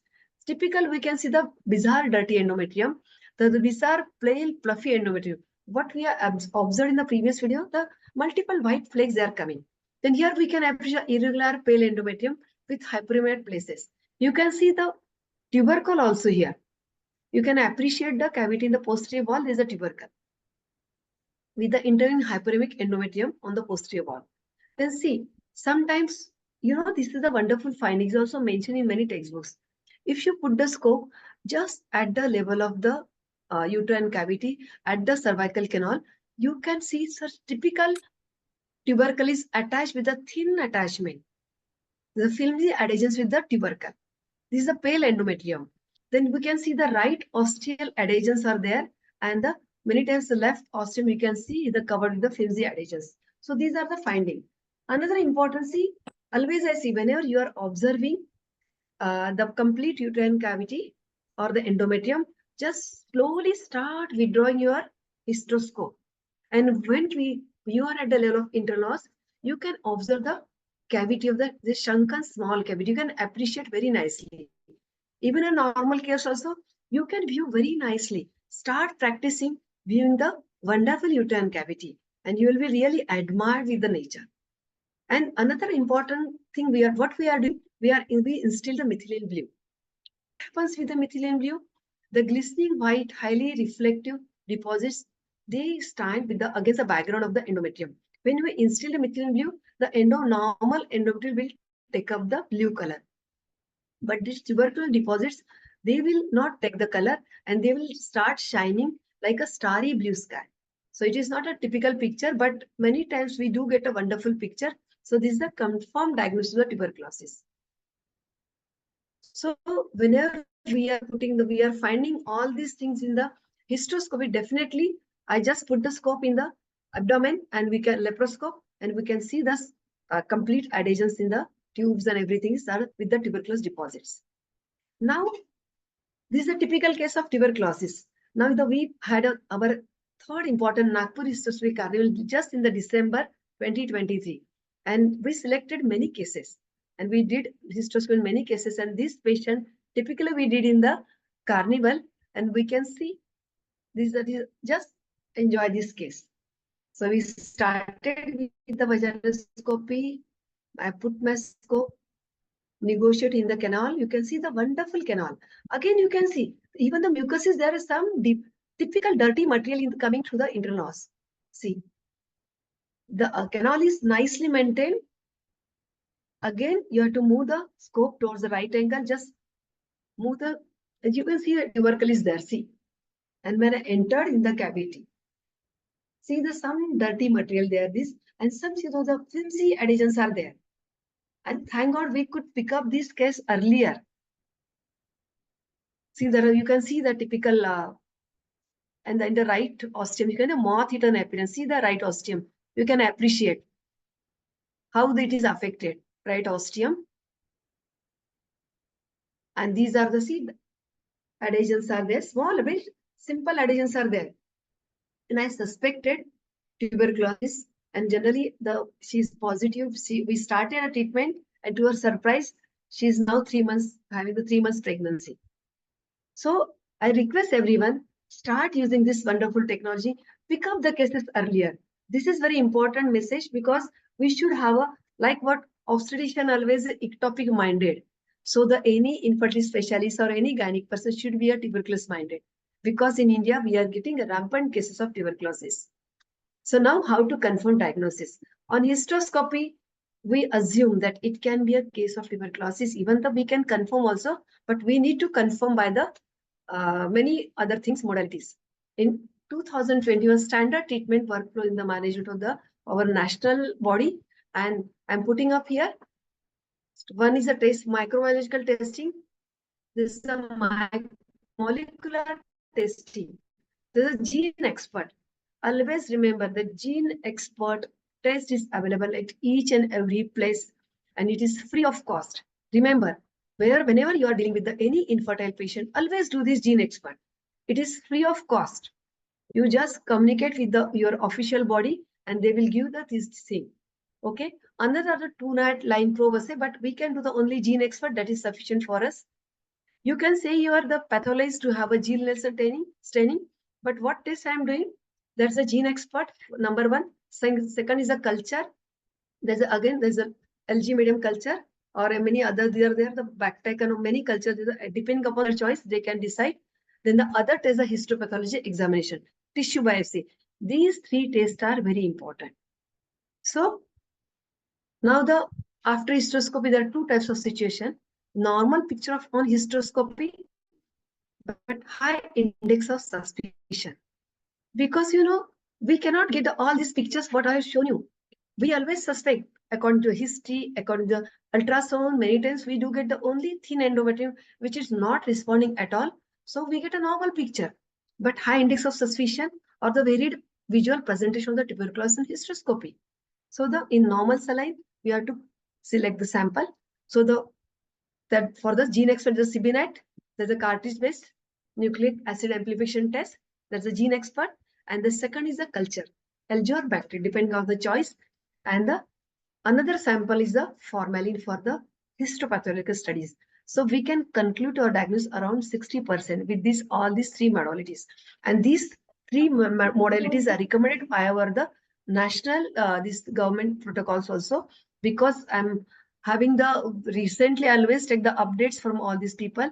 My friend is there in the tuberculosis program, so always take the updates from him. So resume, we know that that's a 6 months therapy. Always you can start the tuberculosis therapy when you diagnose it. The role of therapeutic and the second look hysteroscopy. So we should do the therapeutic also. We can do the adhesiolysis, take this thing, and even the second look also very important, because we should know to get what is the endometrium and the quality of endometrium. So again, always remember that there can be a problem because total corpulence anarchy can with the tuberculosis is a very poor prognosis following hysteroscopic adenolysis. And the genital tuberculosis is an important cause of Asherman syndrome in India. So we should be careful about it. So word of caution, one has to be very careful as the cervix many times constricted and the difficult for negotiation dilatation and the hysteroscopy can be difficult, but always remember to go slowly, have a patience, have a confidence on your fluid balance. We always start with the 70 to 80 mm pressure, and then depending upon we can increase the pressure, adjust the pressure accordingly. Many times hysteroscopy can be difficult due to poor distension, what I already mentioned, but always remember that there can be perforation, so you have to be very careful. Then the advantage of visual diagnosis. Always better to have a look because the complete histology is in front of you. So even the PCR reports are negative, you can start because there are guidelines they are given, you can start the antituberculosis treatment if you are having the suspicion of tuberculosis.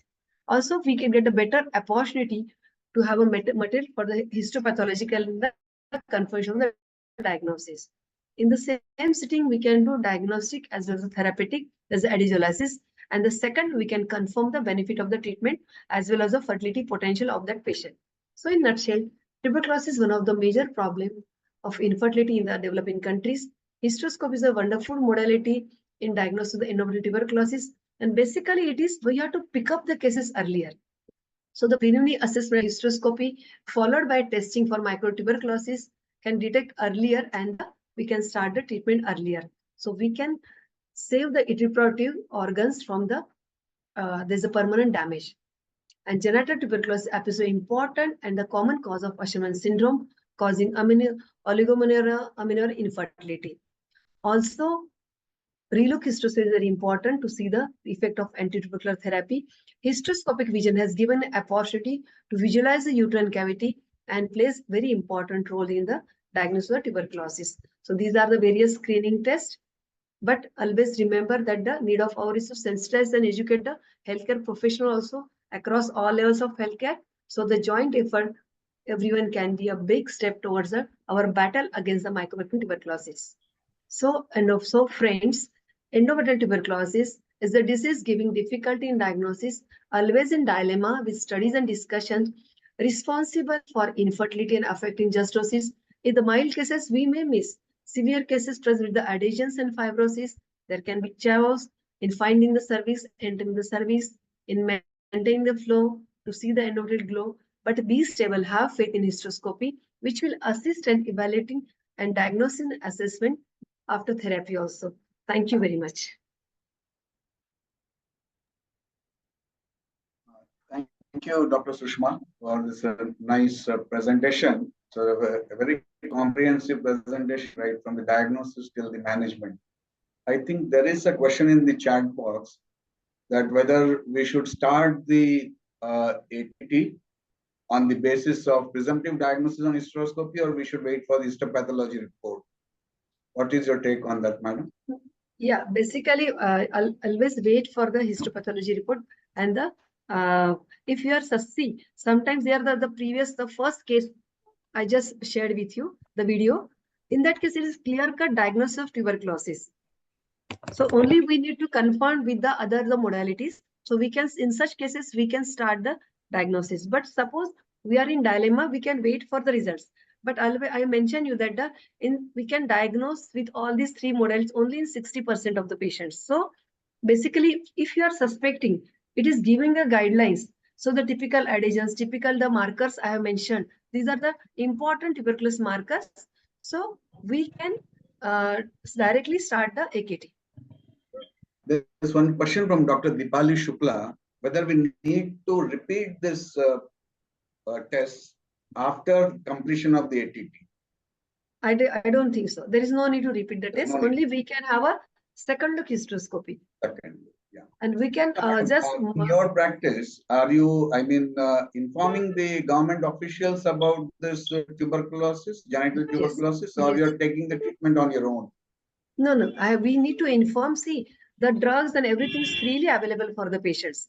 All the tests are available.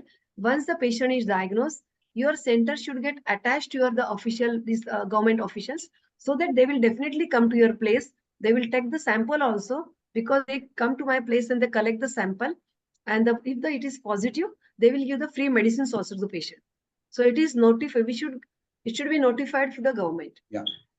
I think August 2018, it has become a notifiable disease. Yes. So I think the young colleagues who have joined, they should realize that every tuberculosis patient should be notified to the nearest district tuberculosis officer, and they will get all the treatment free. But madam, in your particular case, I mean, when you do this case and you collect the sample in normal saline and you ask them to come and take the sample, or they come and collect the sample. Okay, so you are in liaison with your local tuberculosis. Yeah. You should get attachment with your local authority. Okay, and that's they a very definitely help you good very well. suggestion. That's a very good suggestion, because you know, in our city, I am not in liaison with that, and we are sending the sample all the way to Delhi for the CBNAT, and it's a pretty expensive test. When you do it in the private, it is costing around 5,000 rupees to the patient. And there's a big queue over there in Delhi. So the report comes after almost a month. So patient has to honestly wait for that. Sir, actually, government, I will let you explain you, government has given the facility of this diagnosis each and every place. Just the local, actually, even we have it was problem with me in Bharuch, we are Nagpur having also. it.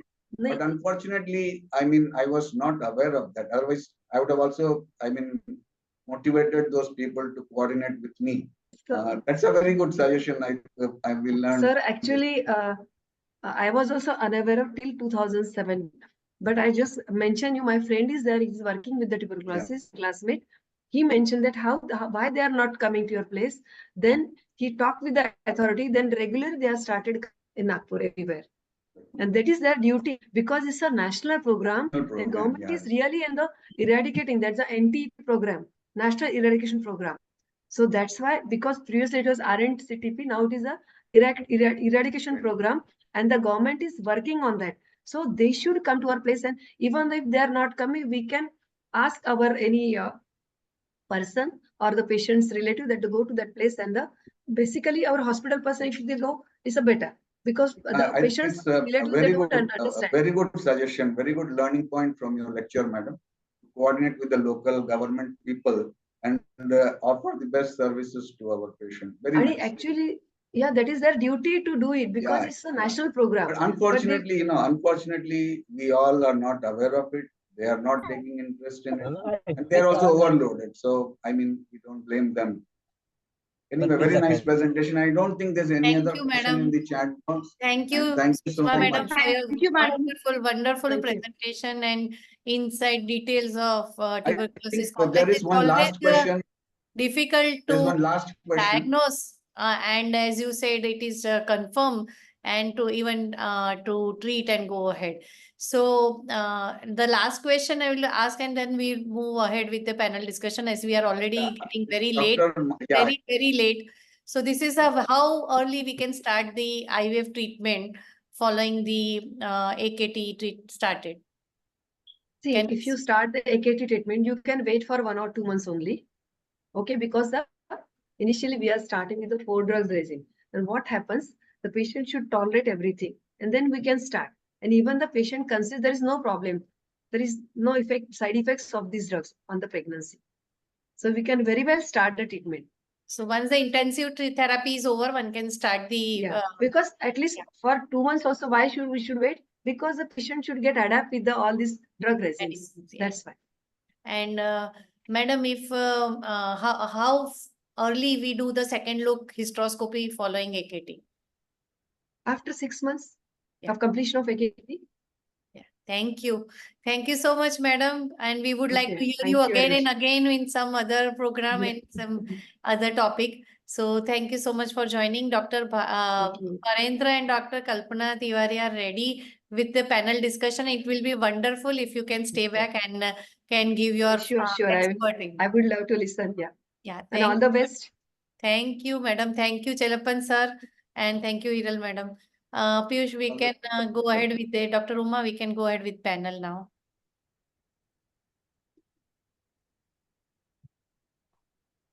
Sure. હા એટલે એટલે actually તો અમે પણ એવું પેલું Let ઈચ્છે us, કે ભાઈ જ્યાં સુધી એનું નીટ ના hello. પતે ને. Hello. Yeah. So next, I would like to introduce and welcome our moderators for panel discussion, Dr. Fareen Bharadwaj sir and Dr. Kalpana Tiwari ma'am. Yeah, Let me thank you so share much, my Dr. Uma ma'am. screen. And hello, am I audible, madam? I would like to share your CV, so just give me. I think, madam, we'll save the time and start the panel. Sure, sir. Sure, sir. And you show the Dr. Farendra is a very good friend and he is very jovial and a fantastic endoscopic surgeon. He's a managing committee member in IAG and even you are very active in FOGSI also, right? So, Madam, jahan jahan aap hai, wahan hum hai. we are following And you. best wishes for your candidature, madam. And we wish good luck to you that very soon you will become a next our FOGSI endoscopic chairperson and lead us in all over India. So thank you so much, Sejal ma'am, for giving us this opportunity to have the interact here.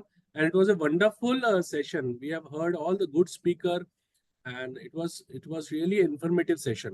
Now let us start the panel. Here I'm starting a panel with my co-moderator, Dr. Kalpana Tiwari. We work together in the same institution, that is Mahatma Gandhi Medical College in Jaipur. So it's me, Dr. Farendra, working in Mahatma Gandhi Medical College professor in the Department of Gynec Endoscopic Surgery. And can you please have just next slide? Dr. Uma, please next slide. Yeah. No problem. Yeah.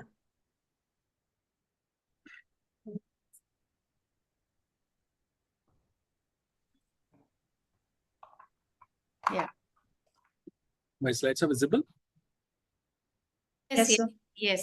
Yes, sir, yes.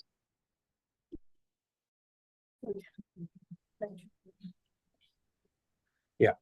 So my co-moderator is Dr. Kalpana Tiwari, working as professor and unit head in the Department of OBGYN in Mahatma Gandhi Medical College. So over to you, Dr. Kalpana. Start. Good evening, everyone. First of all, I would like to thank Sejal ma'am for giving me and Dr. Farendra the opportunity to moderate this panel. And then I'll welcome my panelists for this panel. So can we start with the panelists are Dr. Dipali Shukla madam, President Akola Society, Dr. Rujuta Fuke ma'am for she is Secretary Nagpur Society, Dr. Visang Patel, Secretary Himmatnagar Society, Dr. Dhwani Rolekar, Secretary Valsad Society, and Dr. Arun Rati sir from Akola. So welcome our panelists. We'll start the session. Welcome everyone. Thank you. Thank you, ma'am. Thank you, ma'am. Thank you. So it's already told by our previous eminent speaker, but we are discussing it again. So how to make a safe cervical entry in hysteroscopy, because it said that entry is done, the half of the work is already finished. So how to make a safe cervical entry? Anyone can take the call. First of all, I am thankful to Sejal, who has given me the chance to be a part of this wonderful panel. And I wish all the best, Sejal. Now, as already discussed by ma'am and Nikhade sir also, how to make the safe cervical entry. We should know the prior history of the patient. For what hysteroscopy has to be done, we should have ultrasonographic findings, whether the uterus is acutely anteverted, acutely retroverted, and before you should have sonographic findings. And before starting your case, you can go with the per-vaginal bimanual examination to know the position of the uterus. Then you start with the vaginoscopic approach, and then you can find the external os, and you slowly enter the cervical canal. You can find the arbor vitae, and you can know you are going in the proper plane.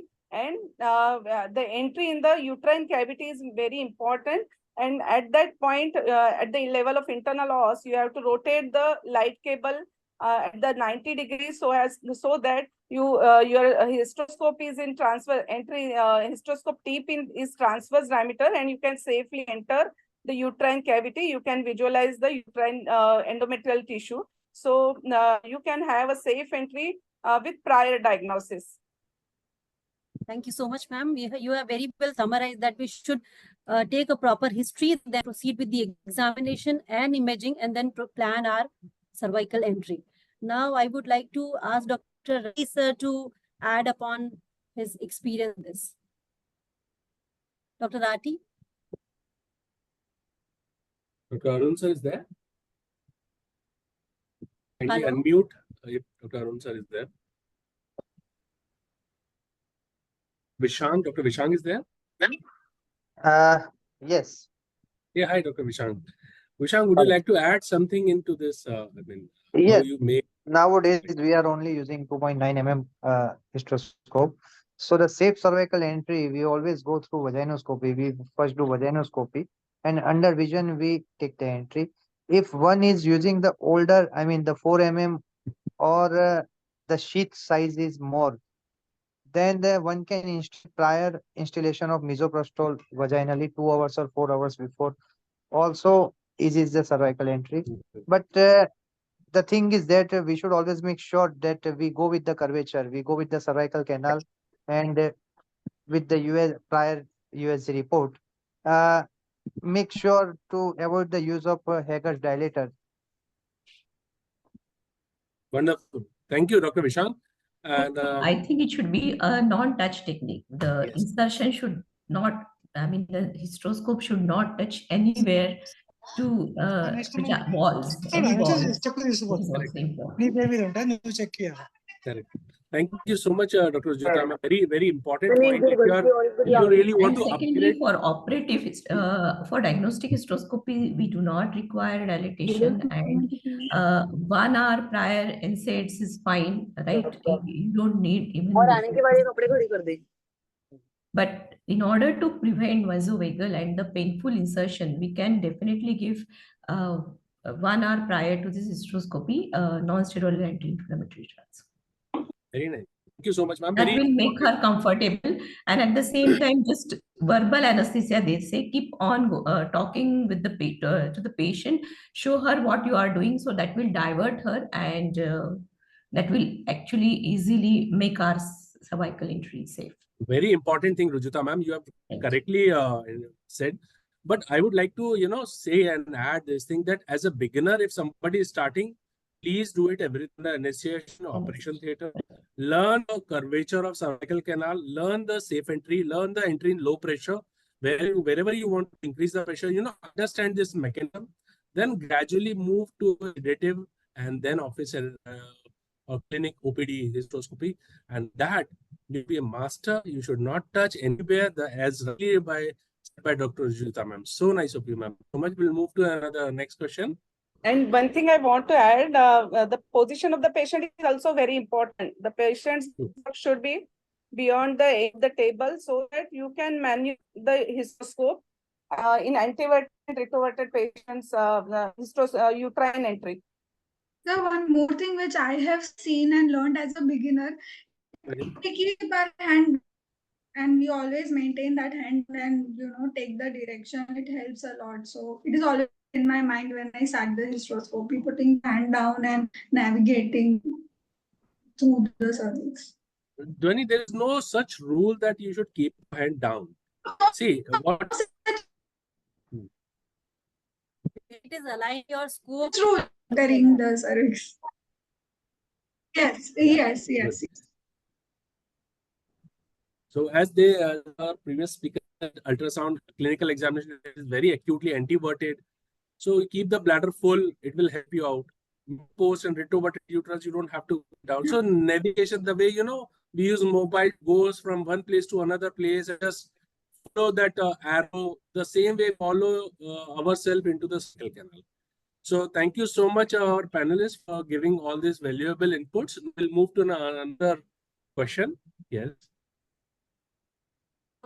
This is about how to negotiate our scope to the cervical canal that we were discussing. Now, cases in which you plan your entry, you plan or you make some extra effort to enter easily.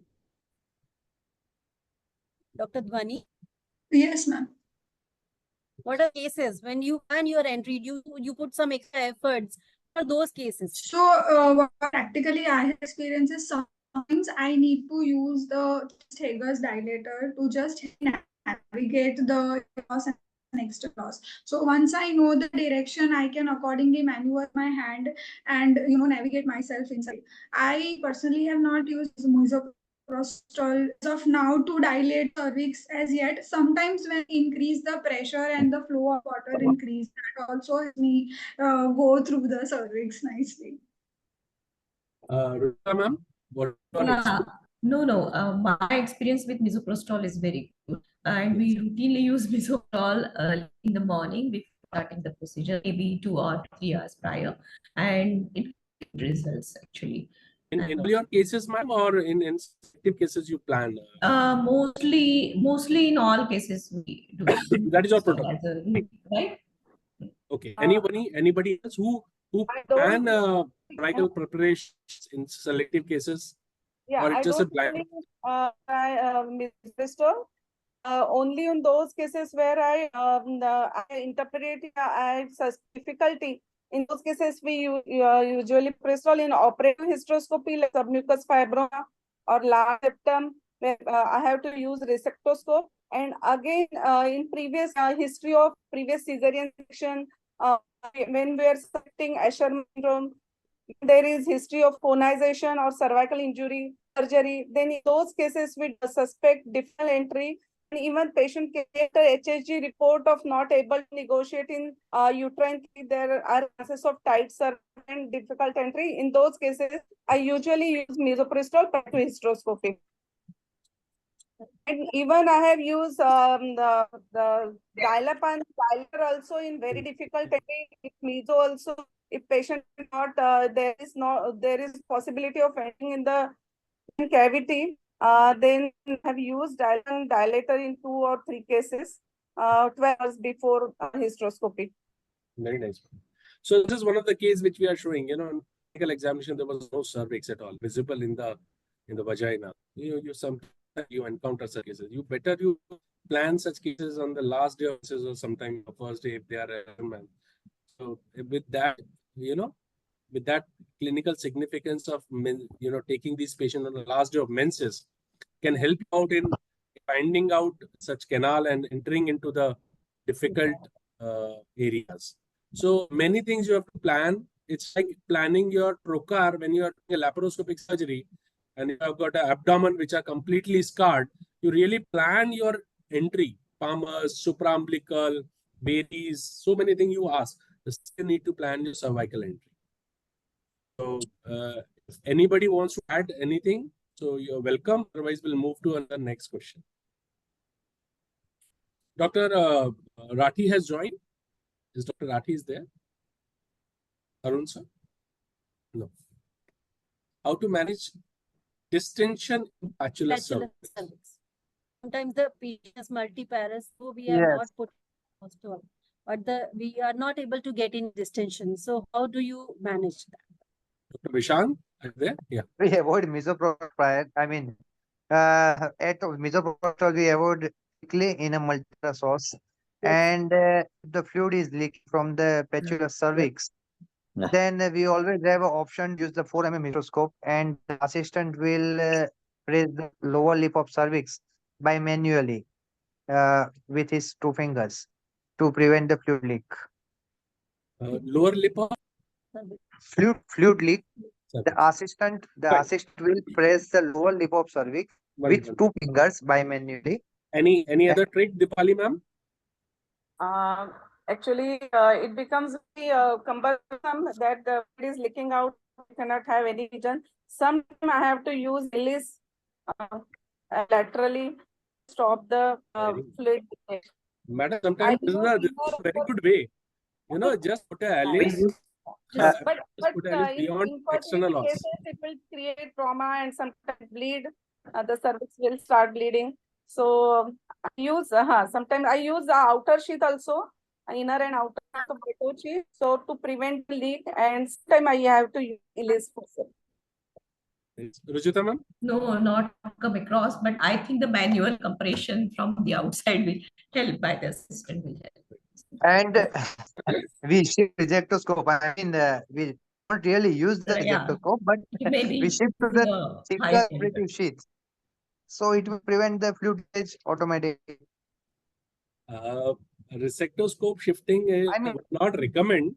I mean, there are cases where multiparas, I mean, fluid is leaking. The madam said the procedure become cumbersome. Yes. Then we don't use Bharuch operative sheet. We to the older one with a thicker diameter operative. I agree, so, sir. I agree, sir. But blocking your cervical canal with the help of Ellis can really, because this thinner sheet, the advantage is like you're getting a pressure and the flow is less. With the resector, sir, the flow is very high to maintain such pressure. So I insist, I request that as far as sir? Hello. Yes. Next. So here is a video. Please help me with the diagnosis. False passage. Okay, ma'am. How to diagnose false passage then? Yeah, you are entering the cervix, but you are not seeing the arbor white, that is cervical glands, and you are seeing the white crisscross fibers of cervical musculature. That is the diagnosis, and patient will start not on the sonography. Patient will have pain if you create false passage or you go wrong. Any other resistance? We feel resistance. We struggle there to pass the hysteroscope, right? Any it's other a struggle, right? No, We have this resistance felt. False passage also. But we can see white fibers, we cannot see the glands. So you are not following the landmark, you are feeling resistance when you are pushing your sheet inside, and cross pattern, many things. The moment you reduce the pressure, suddenly you bleeding which is there. So all these things help you in process, and of course, most of the time you enter in false passage at the level of internal loss and cervical canal. So prior ultrasound or finding or clinical assessment can help you out that these are the difficult cases and you can take precautions. Fine. Now you have seen this false passage. What will you do next? Would you like to try for a normal passage there and there only, or you like to abandon the case? If you are abandoned, then when you like to post this case again? In initial days, I used to abandon the case, but yes, nowadays with experience, I can withdraw my hysteroscope at the level of external loss. I try to see for the normal passage and go smoothly. But if it's not possible, then I will abandon, and then I will try next time with prior preparation of cervix and so proper next graduation. time, how many days a month after you would like to try in this? Usually, I will try the next month in menses, just at the end of menses, so that the menstrual blood will give me the path to enter in the cervix. Any modality can help you intraoperatively in such difficult entities?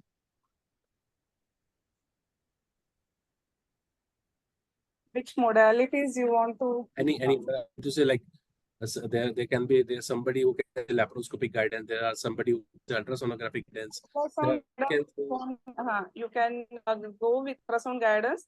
Your choice, not textbook. What do you do? I mean, everybody can answer. Ultrasound guidance is easy way, and we are all familiar with the ultrasound. We can detect the passage of cervical canal and uterine cavity well with ultrasound. You can see the fluid in myometrium if you are going in false passage. Exactly. I mean, not the laparoscopic guidance will help you out. Ultrasound is really helpful. Transabdominal ultrasound is helpful, and it can help you. Rijita ma'am? Yeah, there's a concept called digital hysteroscopy clinics nowadays. I have come across a very good article where they have actually admitted all the advantages of having a simultaneously ultrasound examination and hysteroscopy, office hysteroscopy in the OPD setting.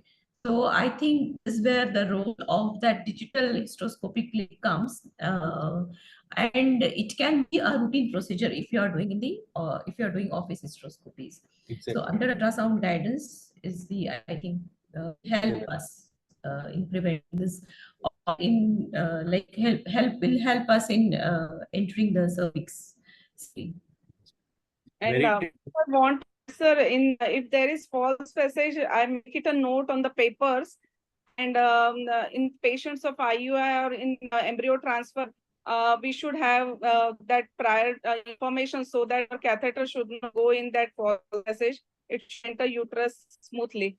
So we should make it a note on papers. True. Very nice. In fact, you can help, if it is not your patient, you can draw a diagram on the patient discharge card, which will help a clinician or the IVF specialist a lot. One more question, ma'am. If you have encountered some resistance at the level of internal loss, what I mean to say, like internal loss fibrosis, now you have negotiated nicely, assessed the cavity, everything is fine. Would you like to do any other extra procedure to help the clinician next time in, for managing that internal loss fibrosis? Because now you're with a 5 mm sheath. Now, would you like to do anything else? Would you like to cut the fibers? Would you like to do the dilatation? Or any other protocol you are following? Yeah, if it is fibrosis, then I will cut with the scissors circumferentially, small scissors, small cuts, so that the cervix get dilated, and then after post procedure embryo transfer will make the procedure will make it easy. So small cuts with the help of scissors circumferentially at the fibrotic band. Anybody has an experience of using these shavers at the level of cervical canal for the fibrosis, ma'am? I think very limited users have been still now. Very nice. Thank you. Anybody who's using dilator after doing hysteroscopic procedure, you have done, you've taken all the things. After the procedure, are you dilating with the Hager dilator? Not before the procedure, after the procedure. Yeah, sometimes, sir. Sometimes we have to dilate the cervix. This is what you have to say, whatever you are doing in the practice. Yeah. We don't want In anything from embryo transfer cases, when we are going to transfer the case in a month or two later, then we want to dilate the cervix, because these cervices again become very tight after 5 mm entry also. After 1 or 2 months, they again become stenosed. So I want to dilate these cervixes. Dr. Dhwani, would you like to add anything? So usually till now what I have done is diagnostic histolaparoscopy, and I usually do the DNC, so it gets dilated any which ways. I had one case in which I found diagnosed it as tuberculosis. So to prevent further adhesions and fibrosis, I put a copper T in the patient, and then after a few months after she finished her AKT, I removed the copper T. She had a history of secondary amenorrhea for 1.5 years. And after diagnosing that she had TB, after putting the copper T, she started having normal menses again. So that is a good thing. Yeah, I mean, I'm really working in a medical college, and in the textbook, everywhere it is written, put intrauterine devices, copper T. And I would like to add, I request everyone not to put this copper T with copper, without copper, whatever it is. Please use a barrier which has a better surface area. Use a Foley's, pediatric Foley's, triangular balloons if it is feasible for you. But in fact, I would say, I can put the Foley for like longer duration. Stop using word of copper T in hysteroscopy. It has, I mean, Rujuta ma'am, Dipali ma'am, anybody would like to add in this? Your experience with this T-shape or intrauterine devices after doing intrauterine adhesiolysis or any other surgery? Sir, I'm using Foley's balloon, pediatric Everybody is, balloon. I mean, copper T, the IUCD. Copper has to remove before inserting the T. It should be the foreign body to prevent the intrauterine adhesions. Madam, this is all theoretical. Are you using this device? I'm not using. When you have I'm used not it. using intrauterine device for adhesion prevention since long. I'm using only Foley's balloon. Foley's balloon, fine. Rujuta ma'am, your take? Yeah. Actually, sir, Foley should be used. Copper T should not be used because it will add another insult of endometritis, foreign body reaction. I mean, it is Then, written in the textbook. right. You know, we all have read. In fact, our student MBBS and PG student, they all have read this thing. But now we should not stop using this word. Yes. We should stop using this word. Dr. Rathi has joined. I'm searching Dr. Rathi. Dr. Sejal, can you please call Dr. Rathi?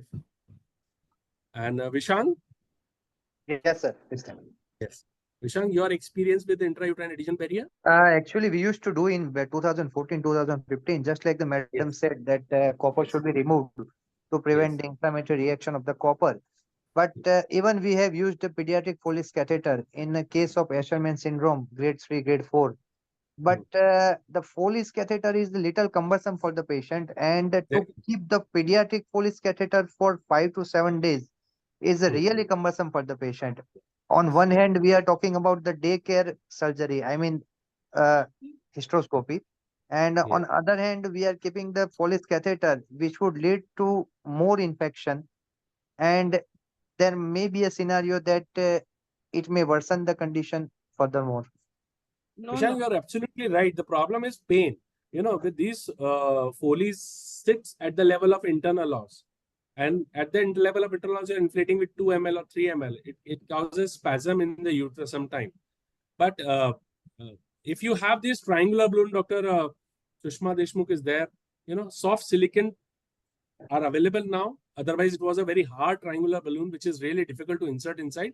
And it can be easily deflated with around 1 ml, 2 ml, and it will not cause pain to the patient and it can stay there. Regarding the infection, you need to use antibiotics. You have to give the patient antibiotic coverage.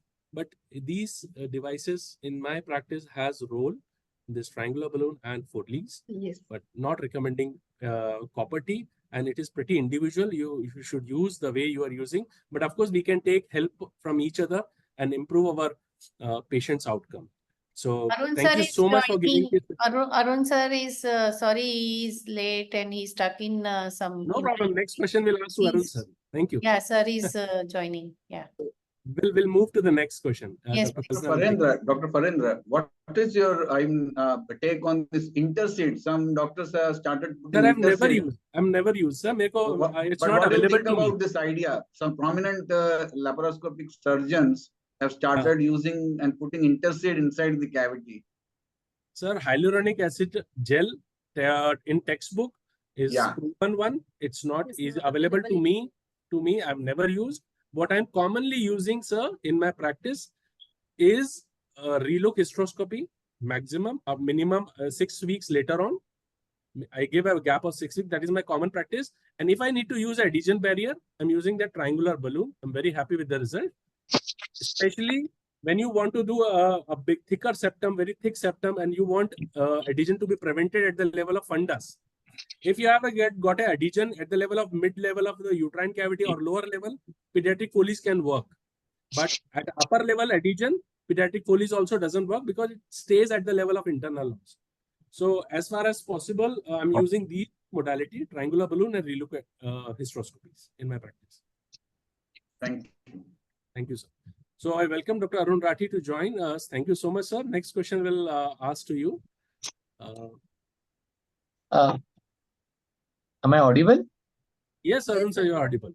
Very good evening, and I'm really sorry that I was stuck up in the emergency. Just got free.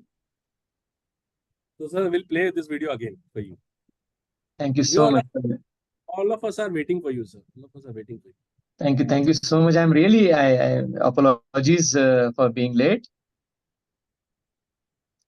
So this is a video. I hope it is visible to you. Yeah, I'm looking at it. Well, it's too bright. I cannot. I know it's too bright. Fine, just last the one. I'll forward this video for you guys. So this was a false passage. Despite tried and retried, I was not able to locate the normal cavity. But since we have to proceed, then again coming back and going forth, again poking the same side,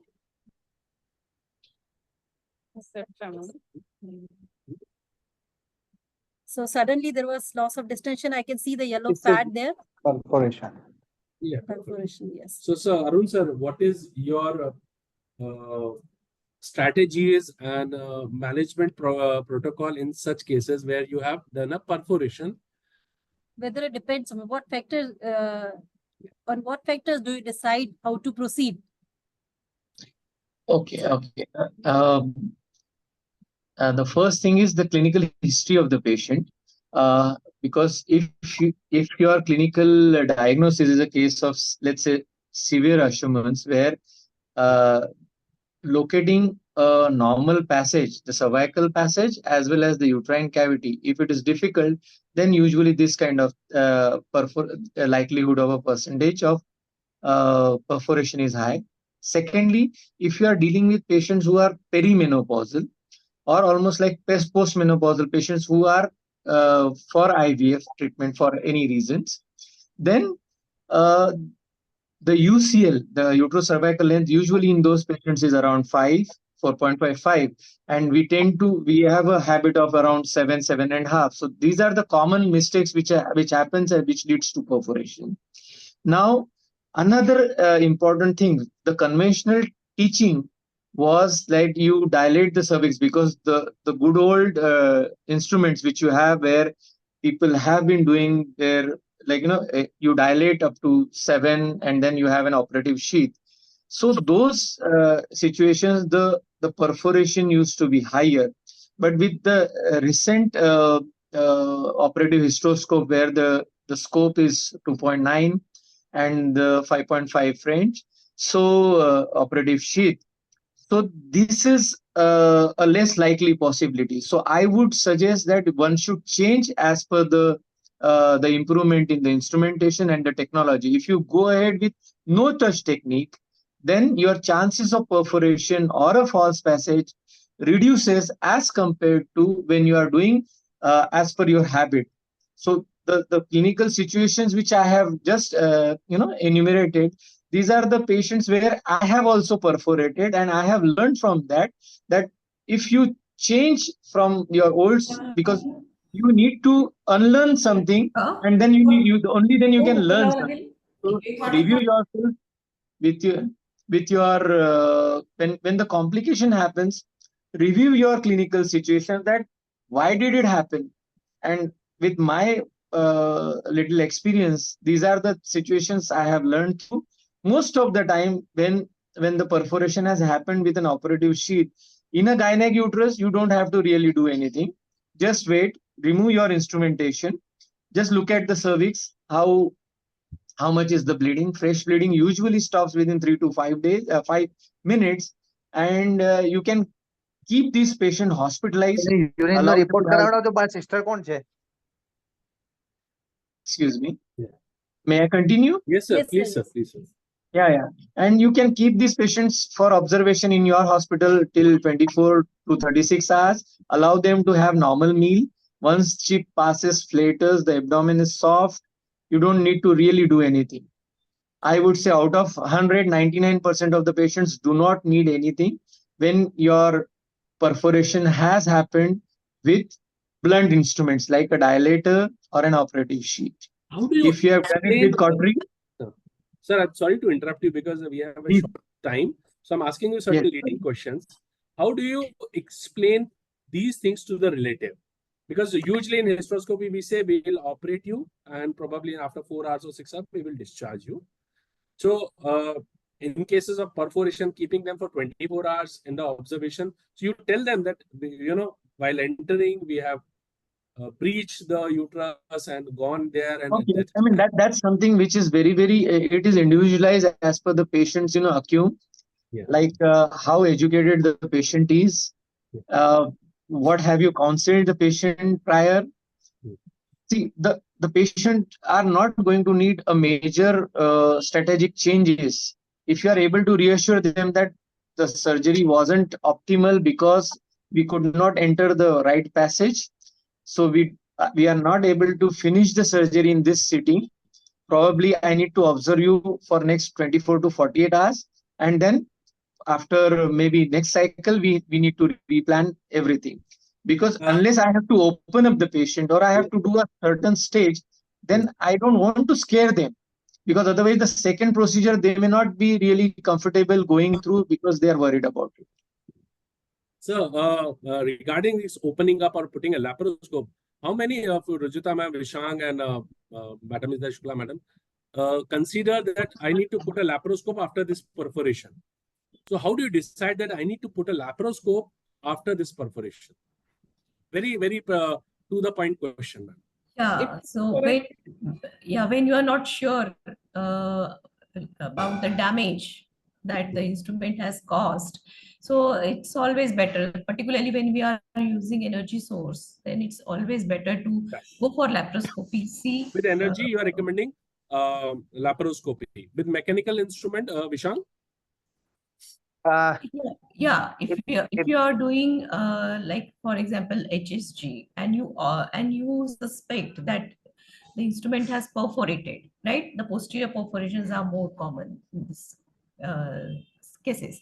Or if you are doing any resection procedures with the help of scissors, then I think and if you are not sure, particularly the sharp instruments, then it's better to do laparoscopy and see where is the damage, right? Okay. Shukla ma'am? If it is with energy source, like with resectoscope, then I will surely go with laparoscopy.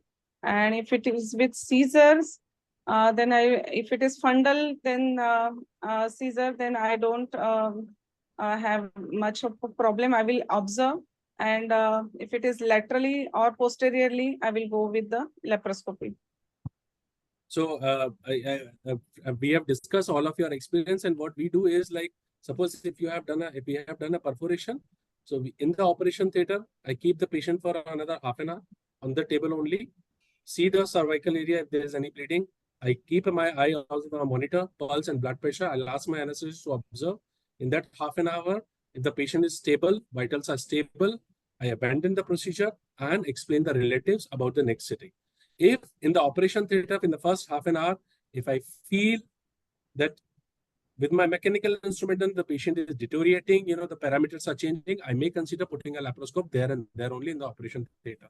So that half an hour window I keep with me in my perforation. And if electrosurgical perforation, yes, of course, I would like to put a laparoscope and see, or SOS laparotomy, whatever way me and my team is comfortable. This is what we are following in our institution.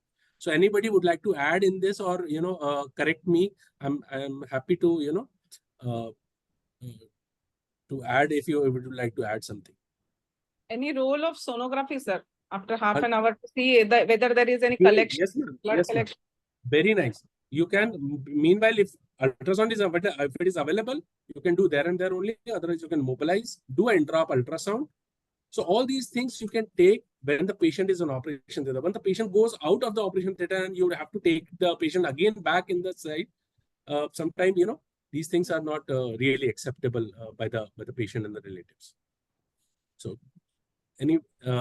anybody would like to add, Rathi sir? Absolutely, what you have made, these are all vital points. Another, like, when you put in a scope, what all things you should see?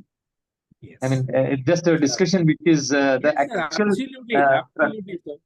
So with electrosurgery and with mechanical, you would like to see bleeding and nearby gut, because most of the time the water jets, just pushes the whatever is lying near to the uterus.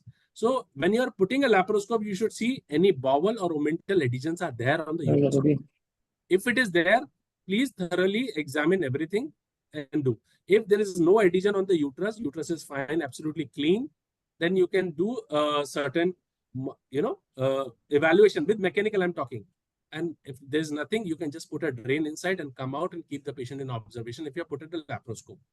With electrosurgery, you should see, again, if the adhesions are there, you are more likely to injure the something. You can consider laparotomy, ask the GI surgeon, see, evaluate, and look for what you can say, whitish discoloration of the serosum. if you Usually in the size of the smiley. Smiley, or this is all what you can see. And if it is there, just do a breasting, take a breasting suture on the serosa, on the gut, put a drain and come out. I would like to add few points which maybe probably it's open for discussion. First thing is, like, when you have suspected and then you have decided that you want to do you want to evaluate the injury. So laparoscopy is the right procedure. Laparotomy is not, because the injury which you will see by laparoscope with the magnification, you will not be able to appreciate for sure by laparotomy. You need to remember that when you are doing a laparoscopy, when you have abandoned the procedure, you need to keep the patient in the same position. Right. Because otherwise the assistants or whatever, head low, head high, head up, all these things should not be done. You need to go as early in a virgin way in the abdomen, because you want that the bowel, wherever it is, you have done the injury. So you want whatever bowel loops were there at that in the contact with uterus, it should remain there most likely. But you can, because there is a peristalsis happening. But at your assessment, because it is very difficult to evaluate all the bowel loops, and most of the time the electrosurgical injuries do not, ischemic injuries do not, you are not able to appreciate that white color blanching at the same time, because ischemic injuries after 48 hours to 72 hours you are able to see some changes of ischemia. But wherever you are able to see some amount of blood or blood clot, I mean, that is the most probable site where the injury has happened. I have put in a policy that if I am putting a scope, then I would suture whatever that perforation is, because then you are giving better integrity to that weak part of the uterus, the myometrium, so that the safety improves. If I am going, then I would rather, most of us are now surgically comfortable putting an intercorporeal suturing. So that is done.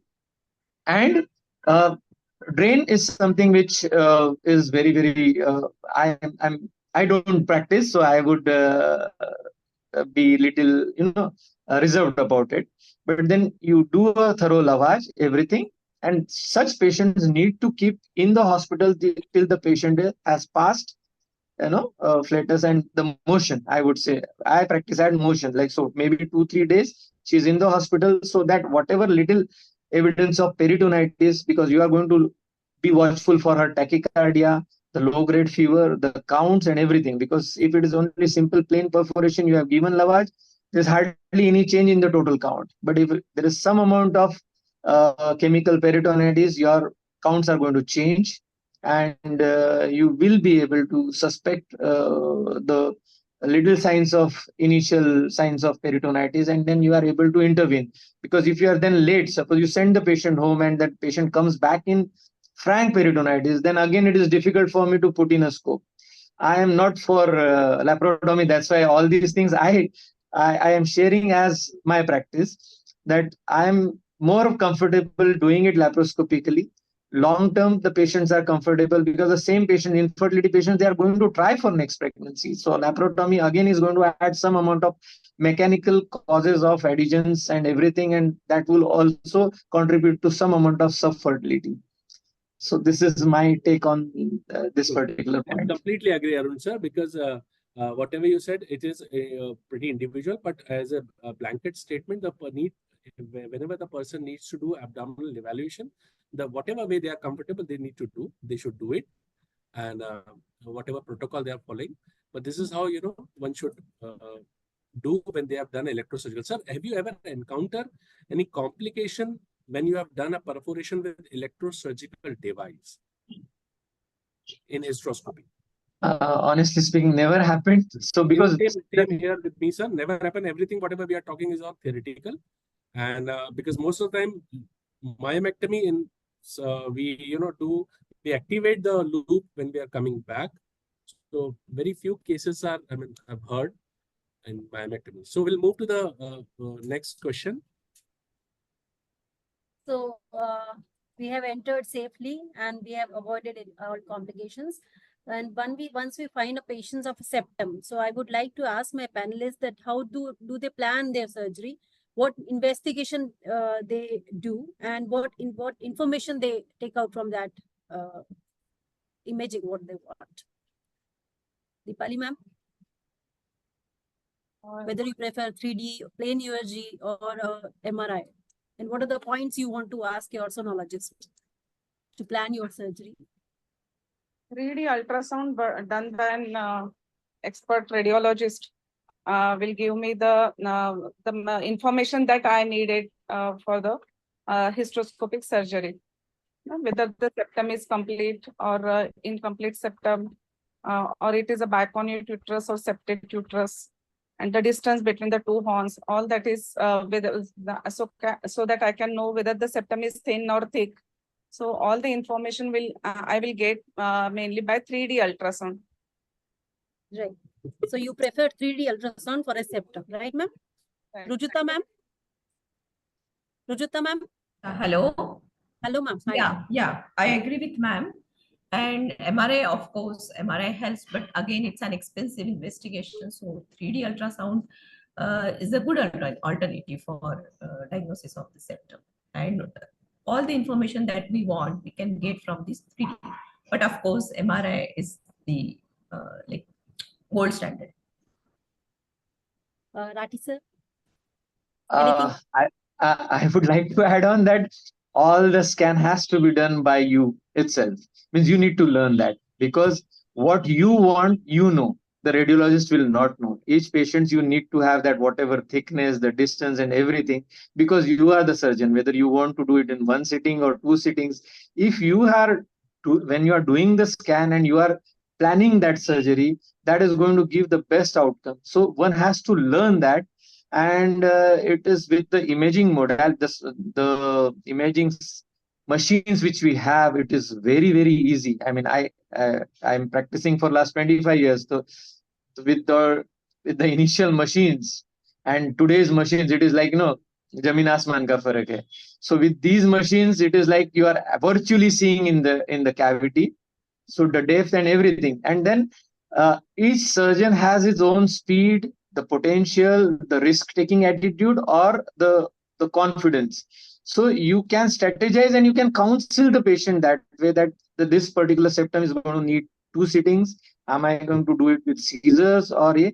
तो अगर आप खुद कर रहे हैं, तो it is going to make your things are going to be pretty close to what your end goal is.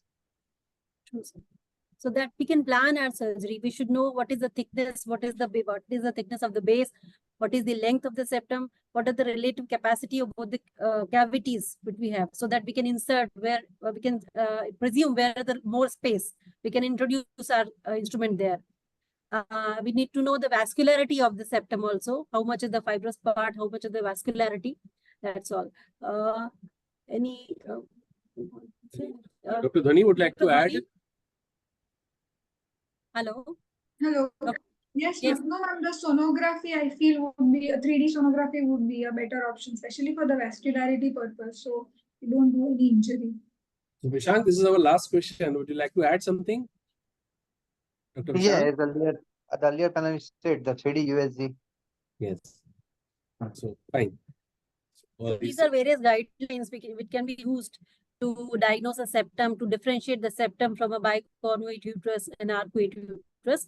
So these are also helpful. So after this prior imaging, we should do any preparation, like endometrial preparation? Do you do in your patients for before any operative procedure like a myoma or a septum? Do you perform anything? I do it to prepare the endometrium? immediate post menstrual phase, so that I'm having thin endometrium.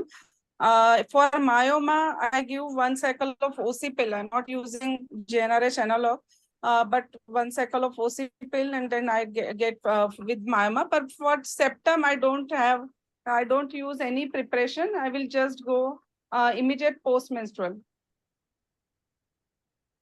Vishang, what do you do if you are planning to do a myomectomy and the patient is in premenstrual phase? You are seeing a lot of endometrium also around. No, sorry, it's a strict no. Very I mean, it's a strict no. We will do the procedure on 7th, 8th, or 9th day of Rathi sir, Wednesday. suppose somebody has called you for doing myomectomy, hysteroscopic myomectomy or septum, and there's a lot of endometrium you are seeing.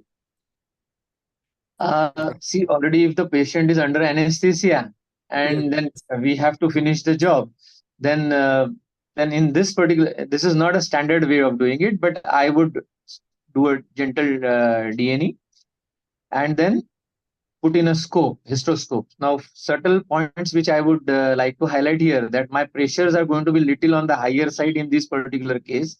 Normally, if I'm intrauterine pressure is like 100, if you want to keep it, because the mean arterial pressure is somewhere around 90, so I would normally keep a hysteroscopic intrauterine hysteroscopic pressure around 100. In these patients, I would keep it 110. Suppose this particular patient is had multiple abortions or second trimester abortions, then the cavity is going to be big. So I will go even 121, whatever.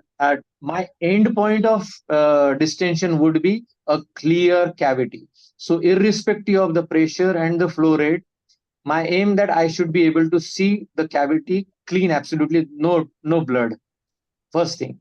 Secondly thing, I have to assess my pathology. How big is the pathology?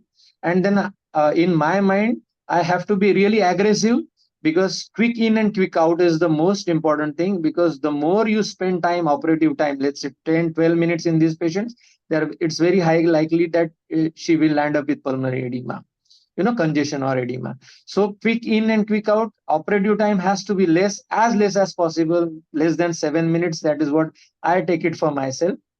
And then you need to be really focused at this. Don't try to, you want to remove the pieces and then again go inside. No, then I will try to push, because relatively spacious cavity on the other side. Try to push your resected pieces and try to finish in one sitting as much as possible, and inform the anesthetist that you have done these changes. So the risk need to be observant about the pulmonary edema part, maybe post-operative prophylactic 1 ml of Lasix or something, and monitor that way. This is how I would like to proceed. So what is your choice of electrosurgical unit? This is the last question from all of you. Anybody is using glycine now or with monopolar, or everybody is using bipolar with saline? I'm with bipolar and saline. That is, sir? Bipolar and saline. But honestly speaking, whenever there's a big fibroid, because then it is very difficult to have all the instrumentation. So good old resectoscope with bigger size loop are available. So whenever you have like 4 centimeters of mucous fibroid, grade 2, 3, then resectoscope, because 26 range. Yes, 26 range. So then bigger loops, and then you are quick. It's a mental game. You have to be quick in and quick out. Rujuta ma'am.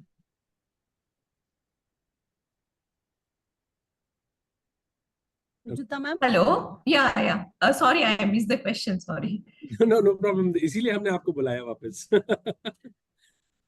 Madam, your choice of electrosurgical unit and monopolar, bipolar. Yeah, the safest one, right? The distension medium normal saline. Safest. Right? Fine. I think that's all. So, ma'am, thank you so much, and we would like to just wind up this panel here, because it's already 7, near to 7. And thank you so much to all my panelists. Thank you. Rupali ma'am, Rathi sir, Dhwani, Dr. Ruchita ma'am, and Vishang. So nice of you. You were amazing, and I think all of us have given and shared a very practical information to our delegates whosoever is watching this webinar. And I would like to thank from my side and from Dr. Kalpana's side to Dr. Sejal, and best wishes to her. And I request everyone to please kindly support her for our FOGSI Endoscopic Chairperson tenure election.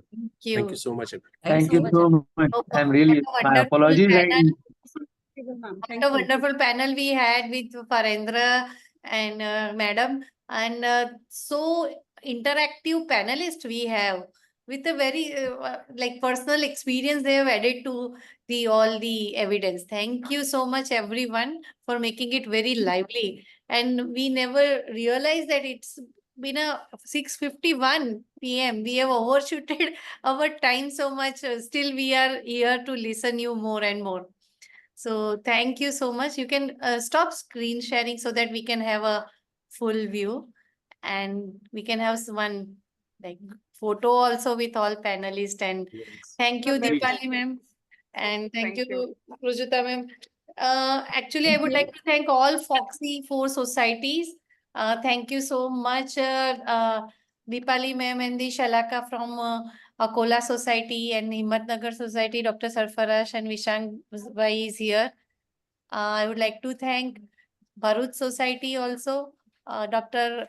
Chintan sir and Hiral madam, Chelappan sir is here to represent them, and Nagpur Society, Dr. Sandeep sir, for a wonderful talk also and for all support, Dr. Rujuta ma'am for being so sweet, and I loved your DP ma'am. It's so elegant and beautiful.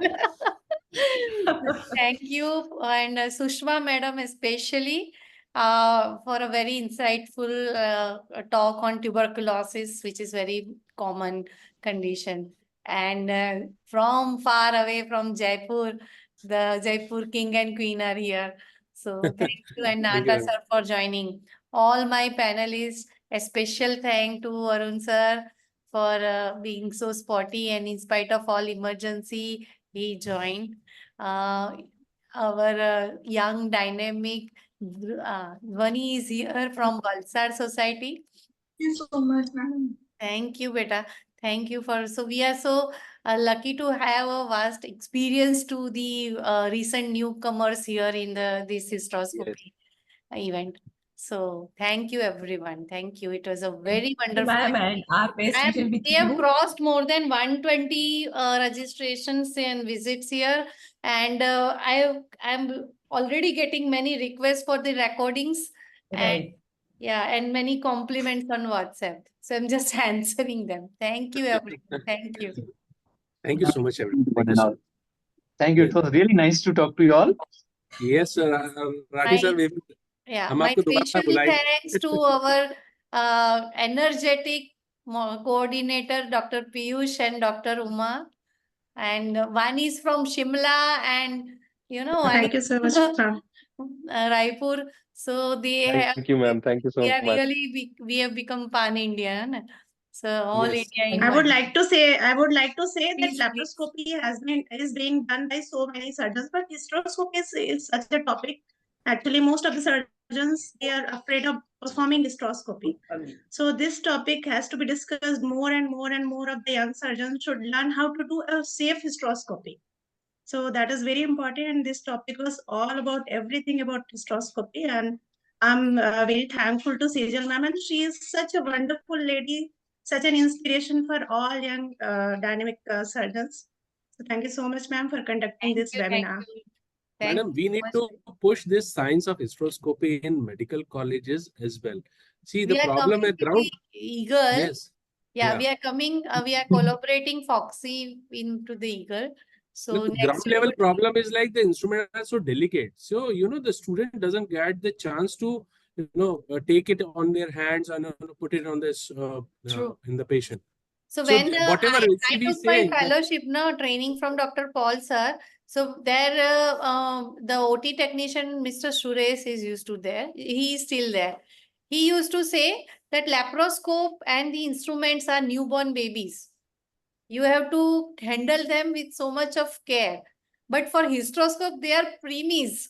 They are premature babies. So we have to take it much more delicately. We have to take care. So correctly said, we have to teach them to how to handle the instruments, also how to sterilize them, how to clean them, how to avoid the forming the junk over that. Because then and you as can a reduce teacher, the running cost. we should be as a teacher, we should be very generous to our students.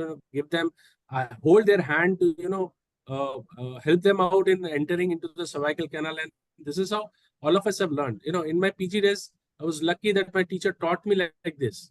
I've learned everything in my post-graduation time. It is difficult after getting MS degree and certified degrees, and then you go for training 3 days, 2 days. You really don't learn the exact science, the critical science of this endoscopy. True, We need true. to focus a lot at the level of colleges. So that, when I came after the fellowship to my city, so I applied different centers for different hospitals for my job profile. And they said they rejected my application saying that you are overqualified for the post. We want obstetrician who delivers the baby. We don't want you because then again you will come and demand for laparoscope and system and this and cautery and that expenditure you are not earning for the hospital. You will make us spend. But now I am getting the fellows here saying that I was rejected because the first question in interview was, can you do TLH? So the table has been reversed in just 15 years, 10 to 15 years. So now it is mandatory, like ultrasound, you have to do yourself, you have to learn yourself to do ultrasound. The same way, at least basic histolaparoscopy is mandatory for each and every gynec. So, so this is the need of our. The India is changing. Chalapan sir, would you like to add something? Chalapan sir, do you remember I came to Bharuch You for are the first one, hysteroscopy? When you completed started your practice. Immediately after, probably my first ever talk to Yeah. outside my society. Yeah, we were the first ones to invite you. That time I was the office bearer, president of the society. So that was on I still hysteroscopy. remember that we had very few audience because it was a niche subject. So most of them were, busy with deliveries. In 2010 probably, sir. 10. Just That was before probably my first outside my city, somewhere else my talk.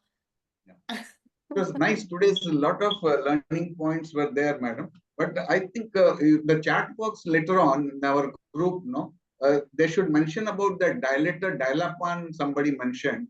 They should mention where it is available, what is the cost. Then, that triangular balloon also. So what happens is people should take points from these webinars and they should start in their own place. So the triangular balloon from Cook's, am I audible? Yeah. The triangular balloon is from Cook Surgical. It costs 2,500 rupees. It's easily available. Cook Surgical is very standard surgical company. And regarding this Dalapan, I'll share you the photograph. This is like a hygroscopic agent, so previously what we used to. Maybe in the WhatsApp group, if you can put these points, people will start using, because you had a very, very nice point that police doesn't give the separation at the fundus. It gives the separation at the lower pole of the ultrasound. Yeah. Okay, thank you. Thank you, everyone. Thank you for all your support, love, and time. Thank you so much. Thank you, sir. Thank you.